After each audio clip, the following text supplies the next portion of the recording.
नमस्कार मित्रांनो, महाराष्ट्र भरती या चॅनलवर आपले स्वागत आहे। मित्रांनो, इयत्ता 8वीचा इतिहास पाठ क्रमांक 5 सामाजिक व धार्मिक प्रबोधन या पाठामध्ये आपल्याला ब्राह्मो समाज, प्रार्थना समाज, सत्यशोधक समाज, आर्य समाज, रामकृष्ण मिशन, स्त्री विषयक वेगवेगळ्या सुधारणा, त्याचबरोबर मुस्लिम समाजातील सुधारणा चळवळ आणि हिंदू समाजातील चळवळी एवढ्या घटकांचा आपल्याला इथे अभ्यास करायचा आहे। याविषयीची माहिती आपल्याला या व्हिडिओमध्ये मिळणार आहे। तेव्हा हा व्हिडिओ स्पर्धा परीक्षे दृष्टीने खूपच महत्त्वाचा असा ठरणारा आहे। ब्राह्मो समाज। राजा राममोहन रॉय यांनी इसवी सन 1828 मध्ये बंगाल प्रांतात ब्राह्मो समाजाची स्थापना केली। त्यांनी अनेक भाषा व धर्मांचा अभ्यास केला होता। यातूनच त्यांची अद्वैतवादी विचारसरणी विकसित झाली। एकेश्वरवाद, कर्मकांडास विरोध, प्रार्थनेचा मार्ग अनुसरणे ही ब्राह्मो समाजाची तत्वे होती। राजा राममोहन रॉय यांनी सतीप्रथा, बालविवाह, पडदा पद्धती यांना विरोध केला। विधवा विवाह, स्त्रियांचे शिक्षण याचे समर्थन केले। कोलकाता येथे हिंदू कॉलेजची स्थापना केली। त्याचप्रमाणे संवाद कौमुदी या वृत्तपत्राद्वारे जनजागृती केली। प्रार्थना समाज। दादोबा पांडुरंग तरखडकर यांनी इसवी सन 1848 साली मुंबई येथे परमहंस सभेची स्थापना केली। पुढे परमहंस सभा विसर्जित झाल्यानंतर तिच्याच काही सभासदांनी प्रार्थना समाज स्थापन केला। दादोबांचे बंधू डॉक्टर आत्माराम पांडुरंग हे प्रार्थना समाजाचे पहिले अध्यक्ष होते। या संस्थेस मुंबई विद्यापीठातील तरुण पदवीधर मिळाल्यामुळे त्याची प्रतिष्ठा वाढली। न्यायमूर्ती महादेव गोविंद रानडे, डॉक्टर रा गो भांडारकर यांनी प्रार्थना समाजाचे कार्य पुढे चालवले। मूर्तीपूजेला विरोध, एकेश्वरवाद, कर्मकांडाला विरोध ही प्रार्थना समाजाची तत्वे होती। उपासना व प्रार्थनेवर त्यांचा भर होता। प्रार्थना समाजाने सामाजिक सुधारणेसाठी अनाथालये, स्त्री शिक्षण संस्था, कामगारांसाठी रात्रशाळा, दलितांसाठी संस्था सुरू केल्या। प्रार्थना समाजाचे सदस्य महर्षी विठ्ठल रामजी शिंदे यांनी डिप्रेस्ड क्लासेस मिशन स्थापन करून त्या माध्यमातून सामाजिक समस्या सोडवण्याचा प्रयत्न केला। सत्यशोधक समाज। महात्मा ज्योतिराव फुले यांनी इसवी सन 1873 मध्ये सत्यशोधक समाजाची स्थापना केली। समतेच्या तत्वावर आधारित समाज निर्मितीसाठी सत्यशोधक समाजाने कार्य केले। त्यांनी स्पृश्यास्पृश्यतेला विरोध केला। त्याचबरोबर बहुजन समाजाच्या शिक्षणाचा पुरस्कार, स्त्री शिक्षणाचा पुरस्कार केला। महात्मा ज्योतिराव फुले यांनी ब्राह्मणांचे कसब, गुलामगिरी, शेतकऱ्यांचा आसूड, सार्वजनिक सत्यधर्म अशा पुस्तकांच्या माध्यमातून समाज प्रबोधन केले। स्त्री पुरुष अथवा माणसा माणसांमध्ये भेद निर्माण करणाऱ्या चालीरीतींवर कडक टीका केली। आर्य समाज। स्वामी दयानंद सरस्वती यांनी इसवी सन 1875 मध्ये आर्य समाजाची स्थापना केली। सत्यार्थ प्रकाश हा वेदांवर भाष्य करणारा ग्रंथ त्यांनी लिहिला। प्राचीन वैदिक धर्म हाच खरा धर्म असून त्यात जातीपातींना स्थान नव्हते, स्त्री पुरुष समानता होती असे प्रतिपादन त्यांनी केले। वेदांकडे परत चला असे आर्य समाजाचे ब्रीदवाक्य होते। आर्य समाजाच्या भारतभर शाखा उघडल्या। आर्य समाजाच्या माध्यमातून ठिकठिकाणी शिक्षण संस्था त्यांनी उघडल्या। रामकृष्ण मिशन। रामकृष्ण परमहंस यांचे शिष्य स्वामी विवेकानंद यांनी इसवी सन 1897 मध्ये रामकृष्ण मिशनची स्थापना केली। रामकृष्ण मिशनने लोकसेवेची कार्य केली। दुष्काळग्रस्तांना मदत, रोगी, दीनदुबळ्यांना औषधोपचार, स्त्री शिक्षण, आध्यात्मिक उन्नती या क्षेत्रांत मिशनने कार्य केले व आजही ते करत आहेत। स्वामी विवेकानंद उत्तम वक्ते होते। त्यांनी इसवी सन 1893 मध्ये अमेरिकेतील शिकागो येथील विश्व धर्म परिषदेत हिंदू धर्माचे प्रतिनिधित्व केले। भारतातील तरुणांना उठा, जागे व्हा व ध्येय प्राप्त होईपर्यंत थांबू नका हा संदेश त्यांनी दिला। शीख समाजातील सुधारणा। शिखांमधील धर्म सुधारणेसाठी अमृतसर येथे सिंग सभा स्थापन झाली। या संस्थेने शीख समाजात शिक्षण प्रसार व आधुनिकीकरण घडवून आणले। पुढे अकाली चळवळीने शीख समाजातील सुधारणावादी परंपरा चालू ठेवली। स्त्री विषयक सुधारणा। ब्रिटिश सत्तेचा भारतात विस्तार झाला। त्या काळात भारतातील स्त्रियांची परिस्थिती दयनीय होती। त्यांना शिक्षणाचा अधिकार नव्हता, समानतेची वागणूक दिली जात नव्हती। बालविवाह, जरठकुमारी विवाह, हुंडा पद्धती, सतीप्रथा, केशवपन, विधवा विवाह अशा प्रथा समाजात रूढ होत्या। तत्कालीन गव्हर्नर लॉर्ड बेंटिक याला सतीबंदीचा कायदा करण्यासाठी राजा राममोहन रॉय यांसारख्या समाज सुधारकांनी मदत केली। गोपाळ हरी देशमुख उर्फ लोकहितवादी यांनी शतपत्रातून स्त्री पुरुष समानतेचा पुरस्कार केला। 1848 मध्ये महात्मा फुले यांनी पुणे येथील भिडेवाड्यात मुलींची पहिली शाळा काढली। त्यात त्यांना त्यांच्या पत्नी सावित्रीबाई यांची साथ लाभली। समाजातील कर्मठ लोकांनी केलेली टीका निंदा पत्करूनही सावित्रीबाईंनी शिक्षणाचे कार्य सुरू ठेवले। महात्मा फुले यांनी स्वतःच्या घरात बालहत्या प्रतिबंधक गृह स्थापन केले। केशवपनाची पद्धत बंद व्हावी म्हणून नाभिकांचा संप घडवून आणला। विधवांच्या पुनर्विवाहाला मान्यता मिळवून देण्यासाठी पंडित ईश्वरचंद्र विद्यासागर, विष्णुशास्त्री पंडित व वीरेशलिंगम पंतलू यांनी विशेष प्रयत्न केले। गोपाळ गणेश आगरकर यांनी आपल्या सुधारक या वृत्तपत्रातून बालविवाह, संमती वयाचा कायदा यावर परखड मते मांडली। महर्षी विठ्ठल रामजी शिंदे यांनी मुंबई येथे देवदासी प्रथेविरुद्ध परिषद भरवली।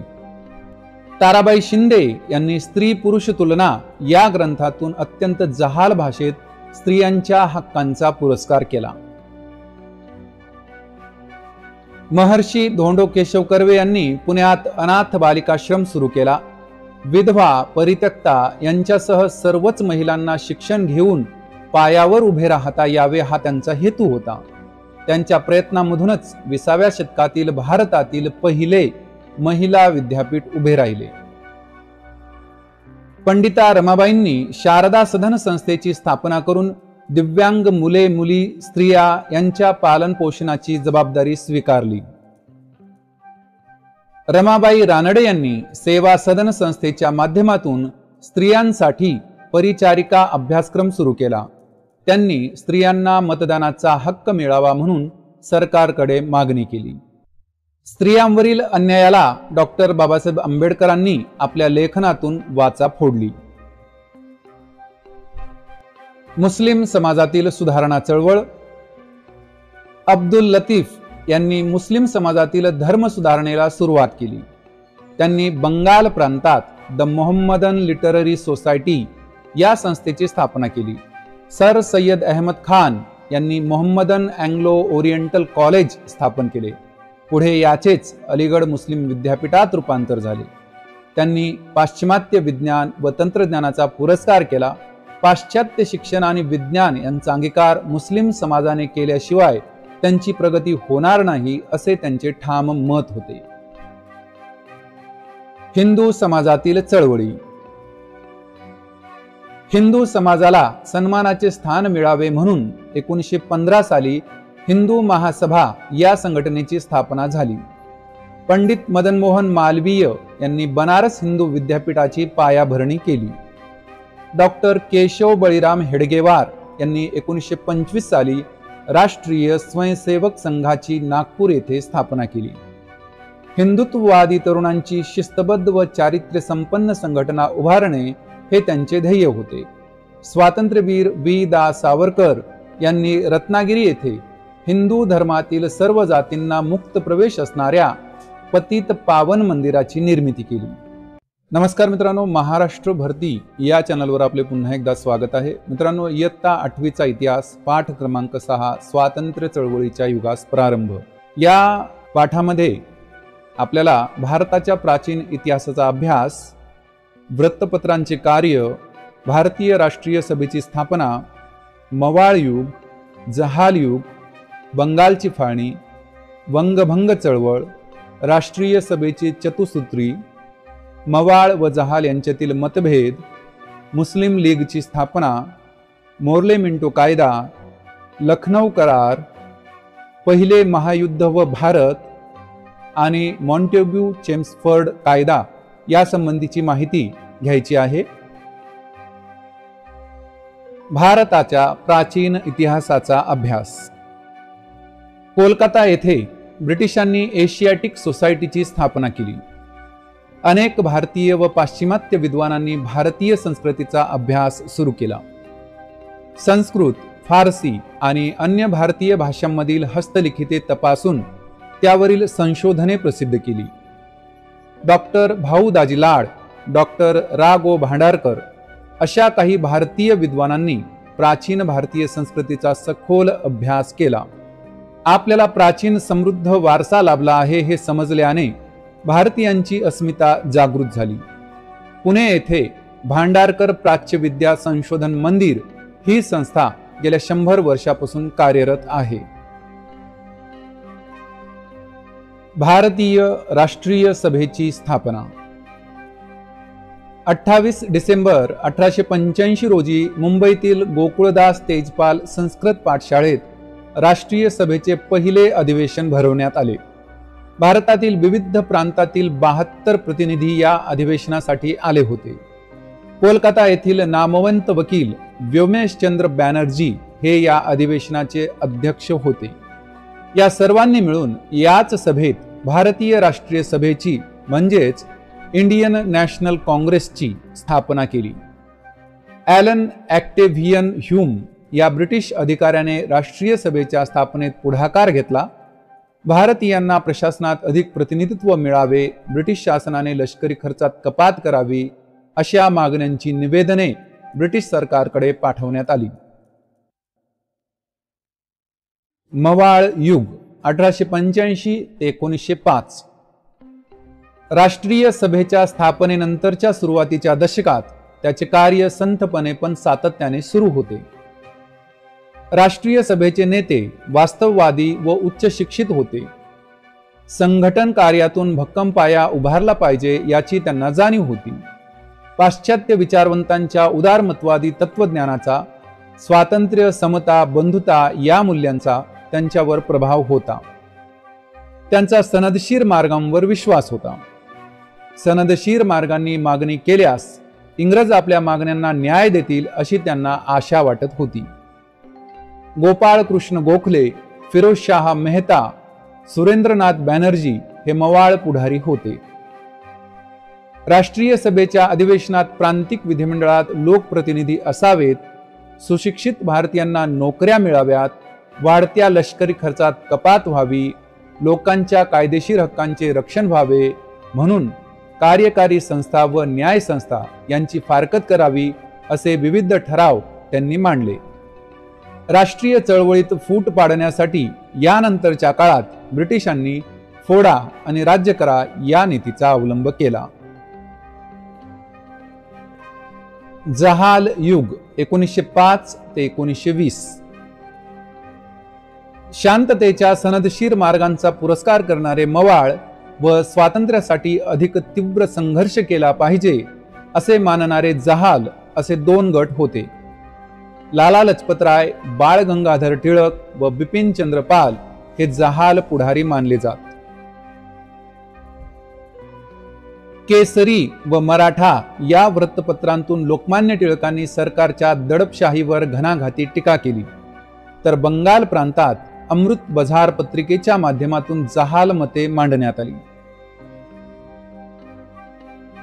आपापसातील भेद विसरून लोकांनी एकत्र यावे, त्यांच्यात विचारांचे आदान प्रदान व्हावे, राष्ट्रपुरुषांच्या कार्यातून सामान्य जनतेला प्रेरणा मिळावी या हेतूंनी टिळकांनी शिवजयंती व गणेशोत्सव या उत्सवांचे आयोजन केले. टिळकांनी मंडालेच्या तुरुंगात गीता रहस्य हा ग्रंथ लिहिला. त्याचा गाभा कर्मयोग असून लोकांनीही कृतिशील राहावे यावर त्यांचा भर होता. चळवळ अधिक तीव्र करावी यावर जहाल नेत्यांचे एकमत होते, पण त्यांनी सशस्त्र बंडाची भूमिका न घेता व्यापक जन आंदोलन उभारले पाहिजे असे आग्रहाने प्रतिपादन केले. मवाळांनी स्वातंत्र्य चळवळीचा पाया घातला आणि जहालांनी ही चळवळ पुढे नेली. रँड या प्लेग अधिकाऱ्याची हत्या. 1897 मध्ये पुण्यात प्लेगच्या साथीने हाहाकार उडवला. शेकडो लोक मृत्युमुखी पडले. या साथीला आटोक्यात आणण्यासाठी रँड या अधिकाऱ्याची नेमणूक झाली. प्लेगचे रोगी शोधून काढण्यासाठी झडत्या घेण्याचे सत्र सुरू झाले. लोकांवर जुलूम जबरदस्ती केली. याचा बदला म्हणून चाफेकर बंधूंनी त्याचा वध केला. सरकारने टिळकांचा या कटाशी संबंध जोडण्याचा आटोकाट प्रयत्न केला, पण त्यांना अपयश आले. तरीही सरकारने सूडबुद्धीने लोकमान्य टिळकांना तुरुंगात टाकले. बंगालची फाळणी. हिंदू मुस्लिम समाजात दुहीचे बीज पेरून फोडा आणि राज्य करा या नीतीचा अवलंब करायचे ब्रिटिशांनी ठरवले. तत्कालीन व्हाईसराय लॉर्ड कर्झनने त्याला खतपाणी घातले. बंगाल हा एक मोठा प्रांत होता.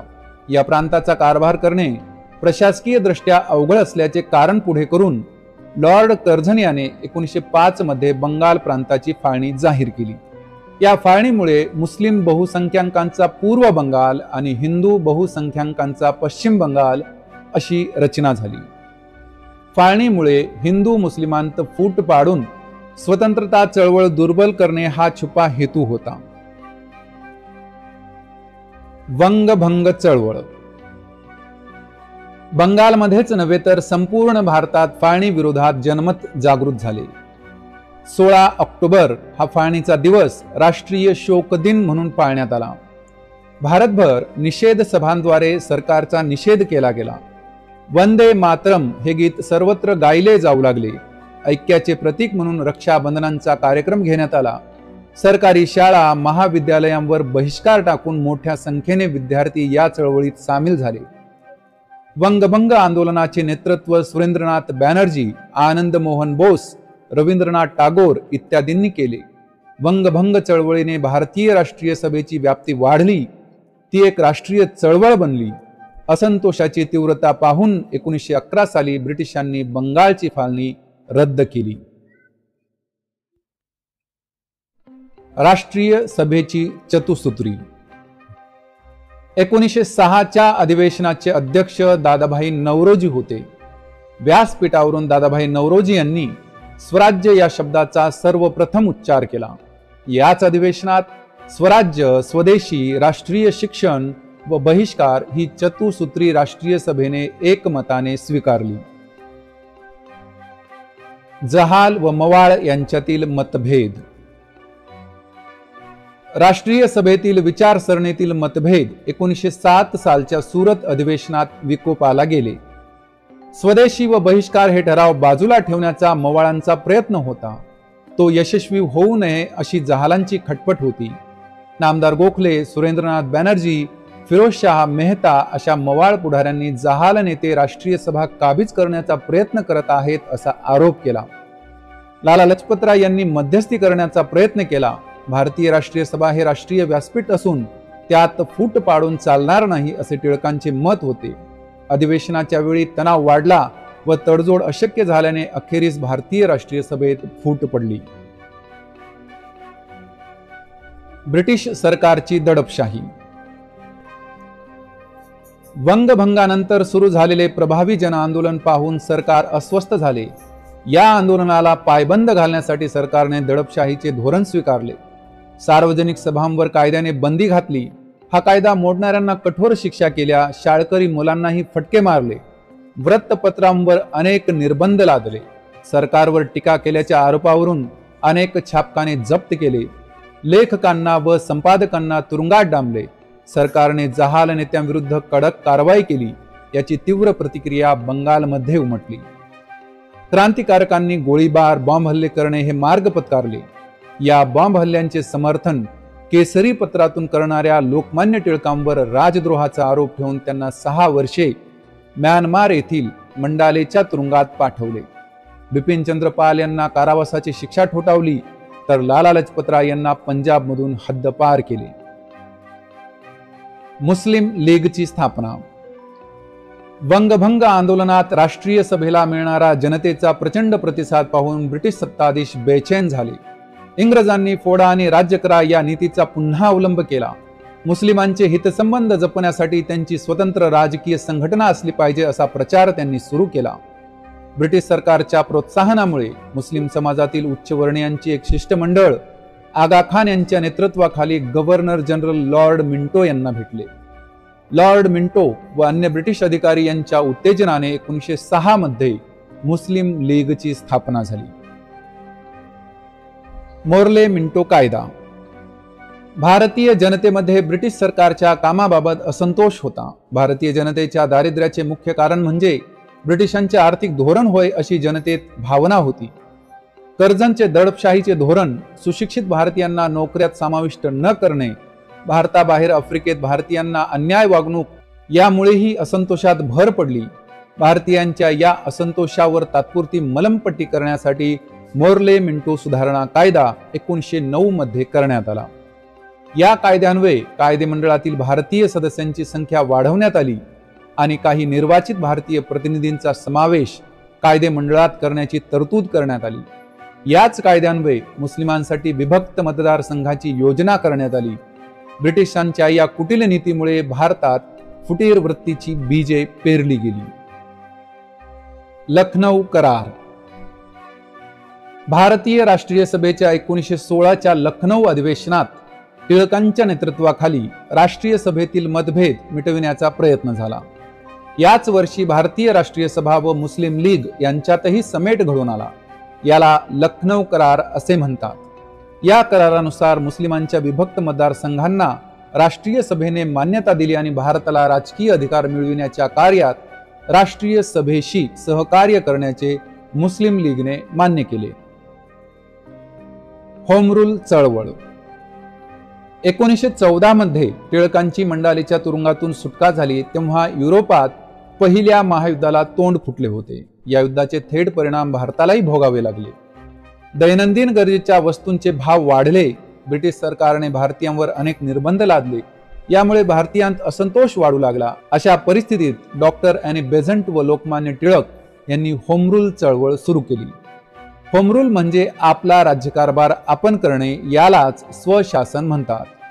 आयर्लंड या देशातही वसाहतवादाविरुद्ध अशी चळवळ सुरू झाली होती. त्याच धर्तीवर भारतीय होम रूल चळवळीने स्वशासनाचे अधिकार ब्रिटिश सरकारकडे मागितले. डॉक्टर ॲनी बेझंट व लोकमान्य टिळक यांनी देशभर झंझावाती दौरे काढून स्वशासनाची मागणी लोकांपर्यंत पोहोचवली. स्वराज्य हा माझा जन्मसिद्ध हक्क आहे व तो मी मिळवणारच असे टिळकांनी ठामपणे सांगितले. पहिले महायुद्ध व भारत. युरोपातील युद्धजन्य परिस्थिती, भारतीय जनतेतील वाढता असंतोष, होम रूल चळवळीची वाढती लोकप्रियता या परिस्थितीत भारतीयांचे सहकार्य मिळवणे ब्रिटिशांना गरजेचे होते. यासाठी सुधारणेचा पुढचा हप्ता भारतीयांना द्यायचा म्हणजे भारतीयांना काही राजकीय अधिकार द्यावे असे ब्रिटिश सरकारने ठरवले. भारताला टप्प्याटप्प्याने स्वशासनाचे अधिकार आणि जबाबदार राज्यपद्धती देण्यात येईल असे 1917 मध्ये तत्कालीन भारतमंत्री मॉन्टेग्यू यांनी घोषित केले. सरकार जर भारतीयांच्या मागण्यांविषयी सहानुभूती व समजूतदारपणा दाखवणार असेल तर भारतीय जनता देखील सरकारला सहकार्य करेल असे टिळकांनी जाहीर केले. लोकमान्य टिळकांच्या या धोरणाला प्रतियोगी सहकारिता असे म्हणतात. मॉन्टेग्यू चेम्सफर्ड कायदा. 1919 मध्ये ब्रिटिश पार्लमेंटने भारतात घटनात्मक सुधारणा घडवून आणण्यासाठी एक कायदा मंजूर केला. याला मॉन्टेग्यू चेम्सफर्ड कायदा म्हणतात. या कायद्यान्वये बिनमहत्वाची खाती भारतीय मंत्र्यांकडे सोपवण्यात आली, परंतु अर्थ, महसूल, गृह यांसारखी महत्वाची खाती गव्हर्नरच्या ताब्यात होती. 1919च्या कायद्याने भारतीयांच्या जबाबदार राज्यपद्धतीच्या मागणीला पुरेसा वाव मिळाला नाही. या कायद्याने सर्वांची निराशा केली. हे स्वराज्य नव्हे आणि त्याचा पायाही नव्हे अशा शब्दांत लोकमान्य टिळकांनी या कायद्यावर टीका केली. सरकारला नमवायचे असेल तर आंदोलन अधिक तीव्र करण्याची गरज आहे असे सर्व भारतीयांना कळून चुकले. भारत नव्या आंदोलनास सिद्ध झाला. नमस्कार मित्रांनो, महाराष्ट्र भरती या चॅनलवर आपले पुन्हा एकदा स्वागत. मित्रांनो, इयत्ता 8वीचा इतिहास आपण येथे अभ्यासत आहोत. पाठ क्रमांक 7 असहकार चळवळ, यामध्ये गांधीजींचे दक्षिण आफ्रिकेतील कार्य, गांधीजींचे भारतात आगमन, चंपारण्य सत्याग्रह, खेडा सत्याग्रह, अहमदाबादचा कामगार लढा, रौलट कायद्याविरुद्ध सत्याग्रह, जालियानवाला बाग हत्याकांड, खिलाफत चळवळ, असहकार चळवळ, स्वराज्य पक्ष, सायमन कमिशन, नेहरू अहवाल आणि पूर्ण स्वराज्याची मागणी या बाबींचा इथे आपल्याला आढावा घ्यायचा आहे. गांधीजींचे दक्षिण आफ्रिकेतील कार्य. महात्मा गांधी 1893 मध्ये वकिलीच्या कामानिमित्त दक्षिण आफ्रिकेत गेले. दक्षिण आफ्रिका ही इंग्लंडची एक वसाहत होती. तेथील कामधंद्यासाठी गेलेल्या भारतीयांना गुन्हेगारांसारखे वागवले जाई.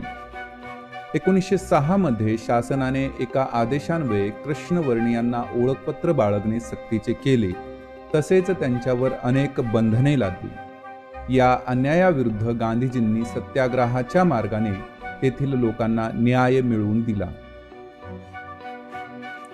गांधींचे भारतात आगमन. 9 जानेवारी 1915 मध्ये गांधीजी दक्षिण आफ्रिकेतून भारतात परतले आणि नामदार गोपाळकृष्ण गोखले यांच्या सल्ल्यानुसार देशभर दौरे केले. अहमदाबादजवळ साबरमती नदीच्या काठी आश्रमात ते राहू लागले. चंपारण्य सत्याग्रह. बिहारच्या चंपारण्य भागात ब्रिटिश मळे मालकांकडून भारतीय शेतकऱ्यांवर नीळ पिकविण्याची सक्ती केली जात होती. ही नीळ ठरलेल्या दरातच मळेवाल्यांना विकण्याची सक्ती असल्यामुळे त्यात शेतकऱ्यांचे आर्थिक नुकसान होऊ लागले. गांधीजींनी 1917 मध्ये चंपारण्यात शेतकऱ्यांना संघटित करून सत्याग्रह केला आणि शेतकऱ्यांना न्याय मिळाला. त्यांचा भारतातील हा पहिला सत्याग्रह होता. खेडा सत्याग्रह. गुजरातमधील खेडा जिल्ह्यात सतत पडलेल्या दुष्काळामुळे पिकांची स्थिती अत्यंत वाईट होती. तरीही सरकारकडून सक्तीने शेतसारा वसूल केला जात होता. गांधीजींनी शेतकऱ्यांना शेतसारा न भरण्याचा सल्ला दिला. तेव्हा गांधीजींच्या नेतृत्वाखाली स्थानिक शेतकऱ्यांनी 1918 मध्ये खेडा जिल्ह्यात साराबंदीची चळवळ सुरू केली. अल्पावधीतच सरकारने शेतसारा माफ केला. अहमदाबादचा कामगार लढा. पहिल्या महायुद्धाच्या काळात महागाई प्रचंड वाढली होती. गिरणी कामगारांनी वेतनवाढ मागितली, पण ही मागणी मान्य करण्यात आली नाही. गांधीजींच्या सल्ल्यानुसार कामगारांनी संप व उपोषणे केली. गांधीजीही कामगारांबरोबर उपोषणाला बसले. शेवटी गिरणी मालकांनी माघार घेतली व कामगारांना वेतनवाढ दिली. रौलट कायद्याविरुद्ध सत्याग्रह. पहिल्या महायुद्धामुळे वस्तूंच्या किमती वाढल्या, तसेच करातही वाढ करण्यात आली होती. त्यामुळे ब्रिटिश शासनाविरुद्ध असंतोष वाढत होता. ब्रिटिश शासनाने हा असंतोष दडपण्यासाठी सर सिडनी रौलट या अधिकाऱ्याच्या अध्यक्षतेखाली एक समिती नेमली. या समितीच्या शिफारशीनुसार 17 मार्च 1919 मध्ये एक नवीन कायदा करण्यात आला. या कायद्याने कोणत्याही भारतीयाला विना चौकशी अटक करण्याचा, न्यायालयात खटला न भरता तुरुंगात डांबण्याचा अधिकार सरकारला दिला. या कायद्याने दिलेल्या शिक्षेविरुद्ध अपील करण्यास मनाई करण्यात आली. भारतीयांनी या कायद्याला काळा कायदा असे संबोधले. रौलट कायद्याविरुद्ध सत्याग्रह. गांधीजींनी 6 एप्रिल 1919 मध्ये रौलट कायद्याला विरोध करण्यासाठी देशव्यापी हरताळ पाळण्याचे आवाहन केले. जालियानवाला बाग हत्याकांड. रौलट कायद्याविरुद्ध पुकारलेल्या लढ्याने पंजाब प्रांतात प्रखर स्वरूप धारण केले. अमृतसर या चळवळीचे प्रमुख केंद्र बनले. गांधीजींना पंजाब प्रांतात प्रवेश करण्यास मनाई करण्यात आली. जनरल डायरने अमृतसरमध्ये सभाबंदीचा हुकूम जारी केला. अमृतसर येथील हरताळ प्रकरणी डॉक्टर सत्यपाल व सैफुद्दीन किचलू अशा प्रमुख नेत्यांना अटक करण्यात आली। या घटनेच्या निषेधार्थ 13 एप्रिल 1919 रोजी अमृतसर येथील जालियानवाला बागेत बैसाखी सणाच्या निमित्ताने सभेचे आयोजन करण्यात आले। तेथील जनरल डायर लष्करी गाड्या घेऊन आला व त्याने मैदानाला एकाच बाजूने असलेला अरुंद रस्ता अडवला। अतिशय क्रूरपणे बंदुकीच्या 1600 फैरी झाडण्यात आल्या। यात सुमारे 400 स्त्री पुरुष मरण पावले, असंख्य लोक जखमी झाले। गोळीबारानंतर लगेच संचारबंदी पुकारण्यात आली। संपूर्ण पंजाबात लष्करी कायदा लागू करून अनेकांना तुरुंगात डांबण्यात आले। या हत्याकांडास पंजाबचा गव्हर्नर मायकेल ओडवायर हा जबाबदार होता। हत्याकांडाचा निषेध म्हणून रवींद्रनाथ टागोर यांनी ब्रिटिश सरकारने दिलेल्या सर या किताबाचा त्याग केला। पुढे या हत्याकांडाच्या चौकशीसाठी सरकारने हंटर कमिशनची नियुक्ती केली। खिलाफत चळवळ।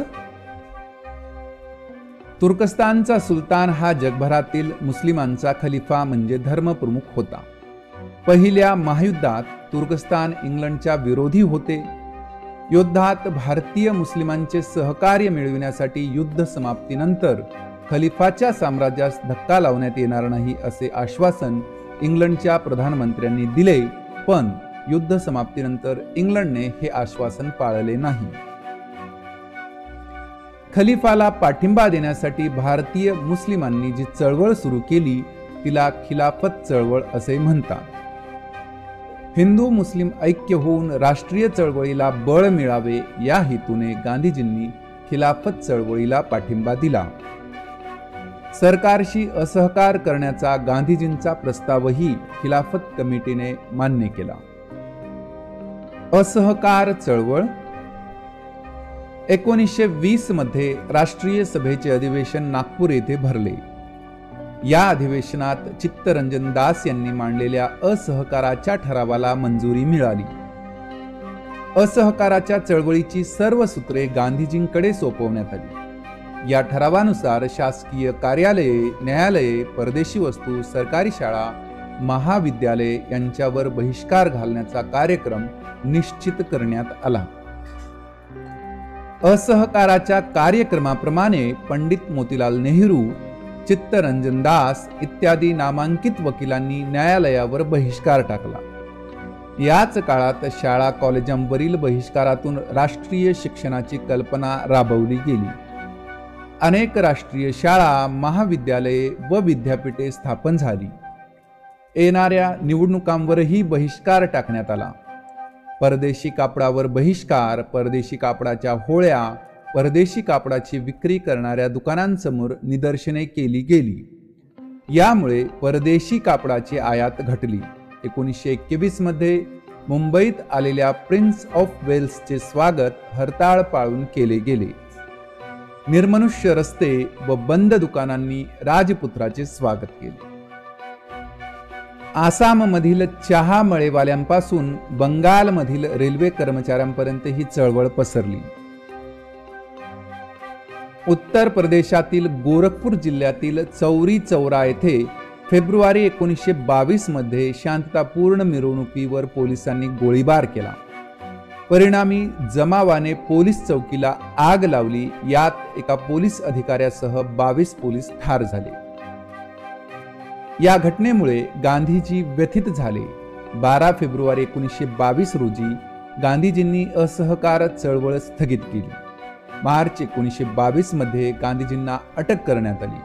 त्यांच्यावर यंग इंडियात 3 राष्ट्रद्रोही लेख लिहिल्याचा आरोप ठेवून राजद्रोहाचा खटला भरण्यात आला।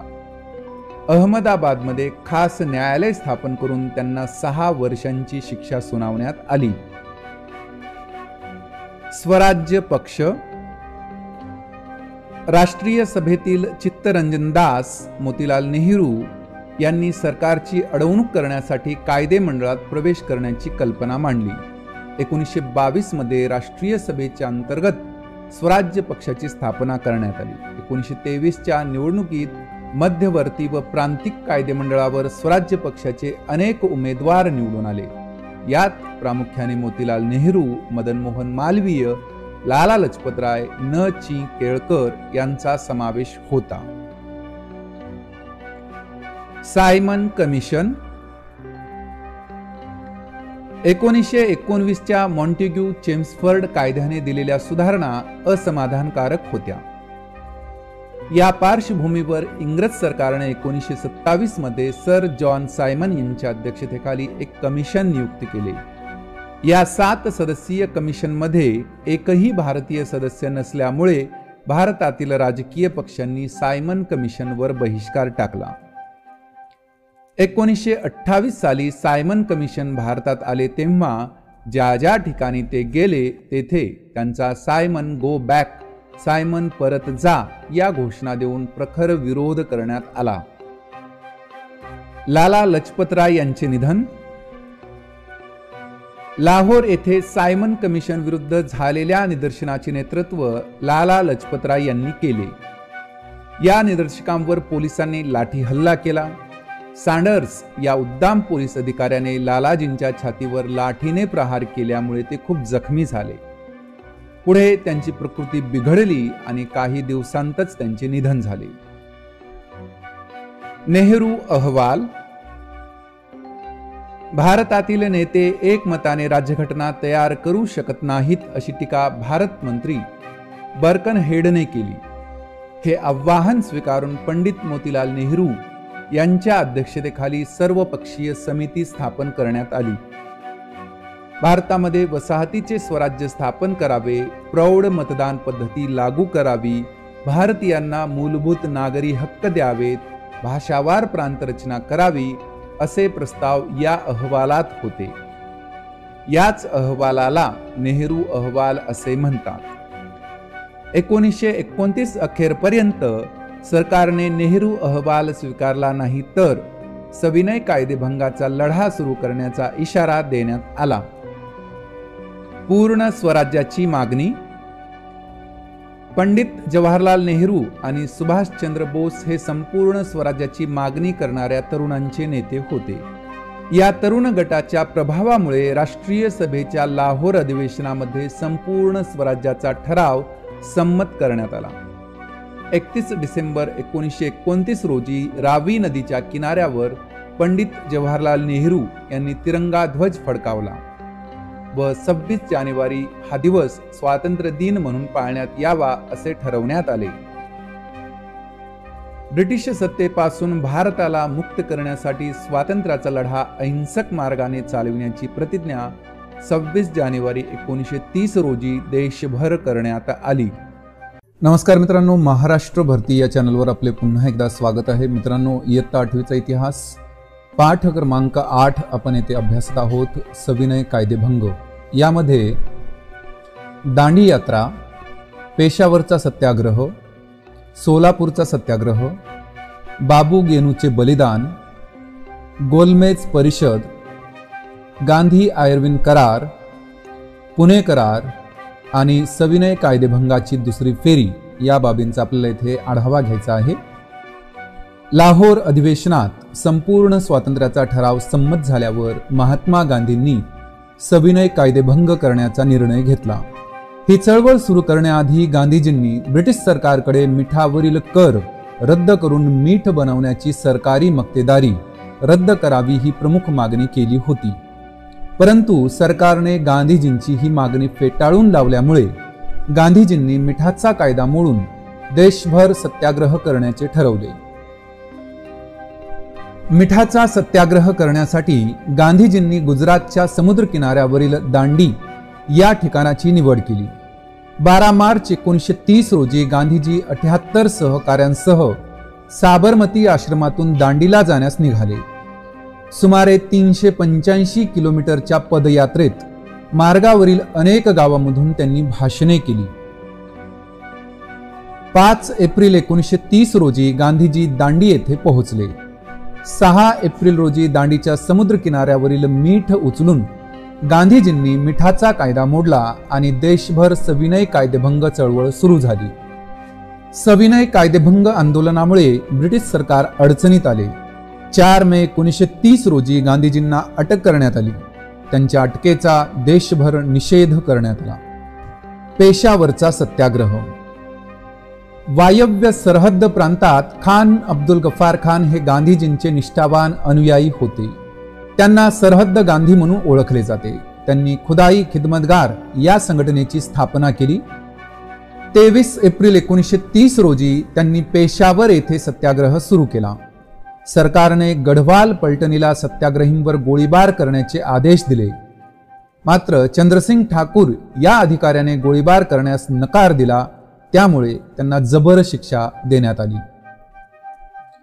सोलापूरचा सत्याग्रह. सोलापूर येथील सत्याग्रहात गिरणी कामगार आघाडीवर होते.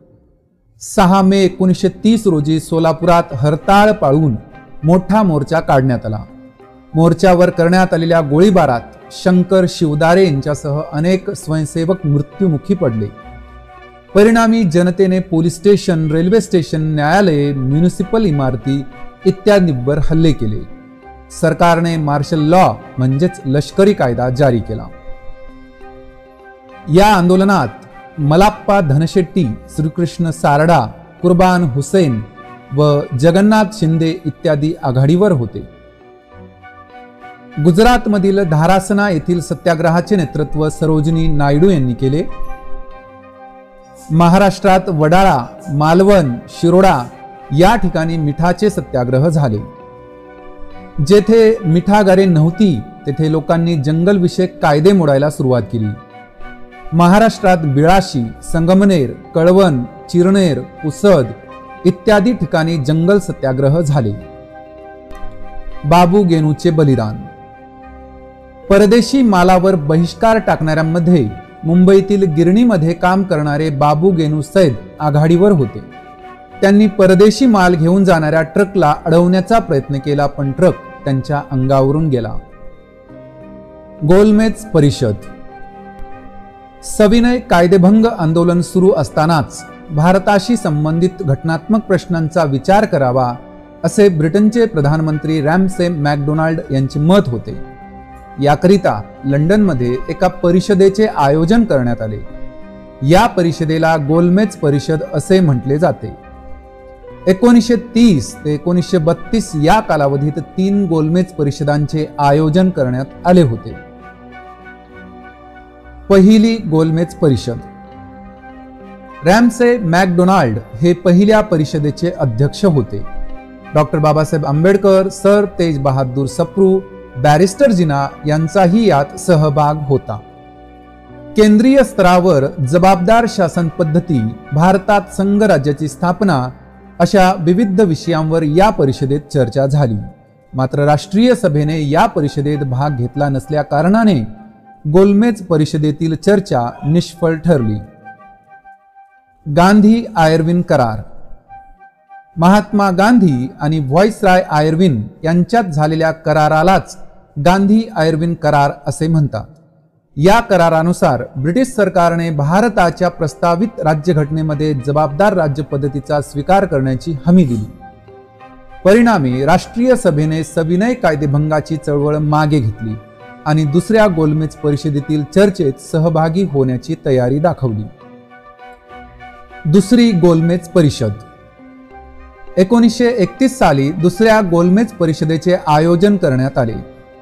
या परिषदेस महात्मा गांधी राष्ट्रीय सभेचे प्रतिनिधी म्हणून उपस्थित होते. गोलमेज परिषदेत सरकारने अल्पसंख्याकांचा प्रश्न उपस्थित केला. या प्रश्नावर तसेच भावी संघराज्याच्या घटनेच्या स्वरूपाबाबत मतभेद झाले. गांधीजींनी मतैक्य निर्माण करण्याचा प्रयत्न केला, परंतु ते अपयशी ठरले. अखेरीस निराश होऊन गांधीजी भारतात परतले. पुणे करार. डॉक्टर बाबासाहेब आंबेडकरांनी गोलमेज परिषदांमध्ये दलितांचे प्रतिनिधित्व केले. तेथे त्यांनी दलितांसाठी स्वतंत्र मतदारसंघाची मागणी केली. दुसऱ्या गोलमेज परिषदेनंतर ब्रिटिश प्रधानमंत्री रॅमसे मॅकडोनाल्ड यांनी जातीय निवाडा जाहीर केला. त्यानुसार दलितांसाठी स्वतंत्र मतदारसंघ जाहीर करण्यात आले. जातीय निवाड्यानुसार हिंदू समाजाची झालेली ही विभागणी गांधींना मान्य नसल्यामुळे याविरुद्ध त्यांनी एरवाडा तुरुंगात आमरण उपोषण सुरू केले. राष्ट्रीय सभेच्या नेत्यांची विनंती आणि राष्ट्रहित लक्षात घेऊन डॉक्टर बाबासाहेब आंबेडकरांनी 1932 मध्ये महात्मा गांधींसोबत पुणे येथे एक करार केला. हा करार पुणे करार म्हणून प्रसिद्ध आहे. या करारानुसार दलितांसाठी स्वतंत्र मतदारसंघाऐवजी राखीव जागांची तरतूद करण्यात आली. तिसरी गोलमेज परिषद. नोव्हेंबर 1932 मध्ये इंग्लंडमध्ये तिसरी गोलमेज परिषद भरवण्यात आली. मात्र राष्ट्रीय सभेने या परिषदेवर बहिष्कार घातला. सविनय कायदेभंगाची दुसरी फेरी. दुसऱ्या गोलमेज परिषदेहून उद्विग्न मनाने गांधीजी भारतात आले. त्यांनी सविनय कायदेभंग आंदोलन पुन्हा सुरू करण्याचा निर्णय घेतला. सरकारने ताबडतोब गांधीजींना अटक केली. पुन्हा आंदोलन दडपून टाकण्यासाठी कठोर पावले उचलली. अखेरीस एप्रिल 1934 मध्ये गांधीजींनी चळवळ मागे घेतली आणि सविनय कायदेभंगाच्या आंदोलनाचे ऐतिहासिक पर्व संपले. नमस्कार मित्रांनो, महाराष्ट्र भरती या चॅनलवर आपले पुन्हा एकदा स्वागत आहे. मित्रांनो, इयत्ता 8वीचा इतिहास आपण येथे अभ्यासत आहोत. पाठ क्रमांक 9 स्वातंत्र्य लढ्याचे अंतिम पर्व. यामध्ये आपल्याला 1935चा कायदा, प्रांतिक मंत्रिमंडळे, क्रिप्स योजना, दुसरे महायुद्ध आणि राष्ट्रीय सभा, छोडो भारत चळवळ, वैयक्तिक चळवळ, भूमिगत चळवळ, प्रति सरकारांची स्थापना, आझाद हिंद सेना आणि नौदलातील व विमानदलातील उठाव यांचा आढावा घ्यायचा आहे. 1935चा कायदा. 1935च्या कायद्याने भारतात ब्रिटिश शासित प्रांत आणि संस्थाने यांचे मिळून एक संघराज्य स्थापन करण्याची तरतूद करण्यात आली. यानुसार ब्रिटिश शासित प्रदेशांचा कारभार भारतीय प्रतिनिधींच्या हाती सोपवण्यात येणार होता. संस्थानांना संघराज्यात सामील झाल्यास स्वायत्तता राहणार नव्हती. त्यामुळे संस्थानिकांनी संघराज्यात सामील होण्यास नकार दिला. म्हणून या कायद्यातील संघराज्याची योजना अंमलात आली नाही. प्रांतिक मंत्रिमंडळे. 1935च्या कायद्याने राष्ट्रीय सभेचे समाधान झाले नाही. तरीही या कायद्यानुसार होणाऱ्या प्रांतिक कायदेमंडळाच्या निवडणुकांमध्ये राष्ट्रीय सभेने भाग घेण्याचे ठरवले.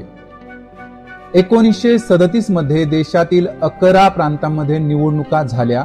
त्यापैकी 8 प्रांतांमध्ये राष्ट्रीय सभेला बहुमत मिळून त्यांची मंत्रिमंडळे सत्तेवर आली. इतर 3 प्रांतांमध्ये कोणत्याही एका पक्षाला बहुमत न मिळाल्याने तेथे संमिश्र मंत्रिमंडळे बनवण्यात आली. राष्ट्रीय सभेच्या मंत्रिमंडळांनी राजबंद्यांची तुरुंगातून मुक्तता, मूलोद्योग शिक्षणाची सुरुवात, दलित समाजाच्या सुधारणेसाठी उपाययोजना, दारूबंदी, शेतकऱ्यांसाठी कर्ज निवारण कायदा यासारखी अनेक लोकोपयोगी कामे केली. क्रिप्स योजना. दुसऱ्या महायुद्धात इंग्लंडने जपानच्या विरोधात अमेरिकेचा पक्ष घेतला. जपानी फौजा भारताच्या पूर्व सीमेनजीक येऊन धडकल्या. जपानने भारतावर आक्रमण केल्यास त्याला प्रतिकार करण्यासाठी भारतीयांचे सहकार्य मिळवणे इंग्लंडला आवश्यक वाटू लागले. म्हणून इंग्लंडचे प्रधानमंत्री विन्स्टन चर्चिल यांनी स्टॅफर्ड क्रिप्स यांना भारतात पाठवले. मार्च 1942 मध्ये त्यांनी भारताविषयी एक योजना भारतीयांपुढे मांडली. परंतु या योजनेमुळे कोणत्याही राजकीय पक्षाचे समाधान झाले नाही. पूर्ण स्वातंत्र्याच्या मागणीचा स्पष्ट उल्लेख या योजनेत नसल्याने राष्ट्रीय सभेने ही योजना नामंजूर केली. तर क्रिप्स योजनेत पाकिस्तानच्या निर्मितीचा समावेश नसल्याने मुस्लिम लीगनेही ही योजना फेटाळली. दुसरे महायुद्ध आणि राष्ट्रीय सभा. 1939 मध्ये युरोपात दुसरे महायुद्ध सुरू झाले. तत्कालीन व्हाईसराय लॉर्ड लिनलिथगो यांनी भारत इंग्लंडच्या बाजूने युद्धात सामील झाल्याची घोषणा केली. युरोपात लोकशाहीचे रक्षण करण्यासाठी आपण लढत असल्याचा दावा इंग्लंडने केला. हा दावा खरा असेल तर इंग्लंडने भारताला ताबडतोब स्वातंत्र्य द्यावे अशी मागणी राष्ट्रीय सभेने केली. ही मागणी पूर्ण करण्यास इंग्लंडने नकार दिल्याने नोव्हेंबर 1939 मध्ये राष्ट्रीय सभेच्या प्रांतिक मंत्रिमंडळांनी राजीनामे दिले. छोडो भारत चळवळ. वर्धा येथे 14 जुलै 1942 रोजी राष्ट्रीय सभेच्या कार्यकारिणीने भारतातील ब्रिटिश सत्ता ताबडतोब संपुष्टात आणून भारताला स्वातंत्र्य देण्याची मागणी करणारा ठराव संमत केला. ही मागणी मान्य न झाल्यास राष्ट्रीय सभा भारताच्या स्वातंत्र्यासाठी अहिंसक चळवळ सुरू करेल असा इशाराही देण्यात आला. छोडो भारत ठराव. 7 ऑगस्ट 1942 रोजी मुंबईच्या गवालिया टँक मैदानावर राष्ट्रीय सभेचे अधिवेशन सुरू झाले. या अधिवेशनाचे अध्यक्ष मौलाना अबुल कलाम आझाद हे होते. ब्रिटिशांनी भारत सोडून जावे या राष्ट्रीय सभेच्या कार्यकारिणीने वर्धा येथे मंजूर केलेल्या ठरावावर मुंबई येथील अधिवेशनात शिक्कामोर्तब होणार होते. 8 ऑगस्ट रोजी पंडित जवाहरलाल नेहरूंनी मांडलेला हा छोडो भारत ठराव प्रचंड बहुमताने मंजूर झाला. गांधीजींच्या नेतृत्वाखाली देशव्यापी अहिंसक आंदोलन सुरू करण्याचाही निर्णय घेण्यात आला.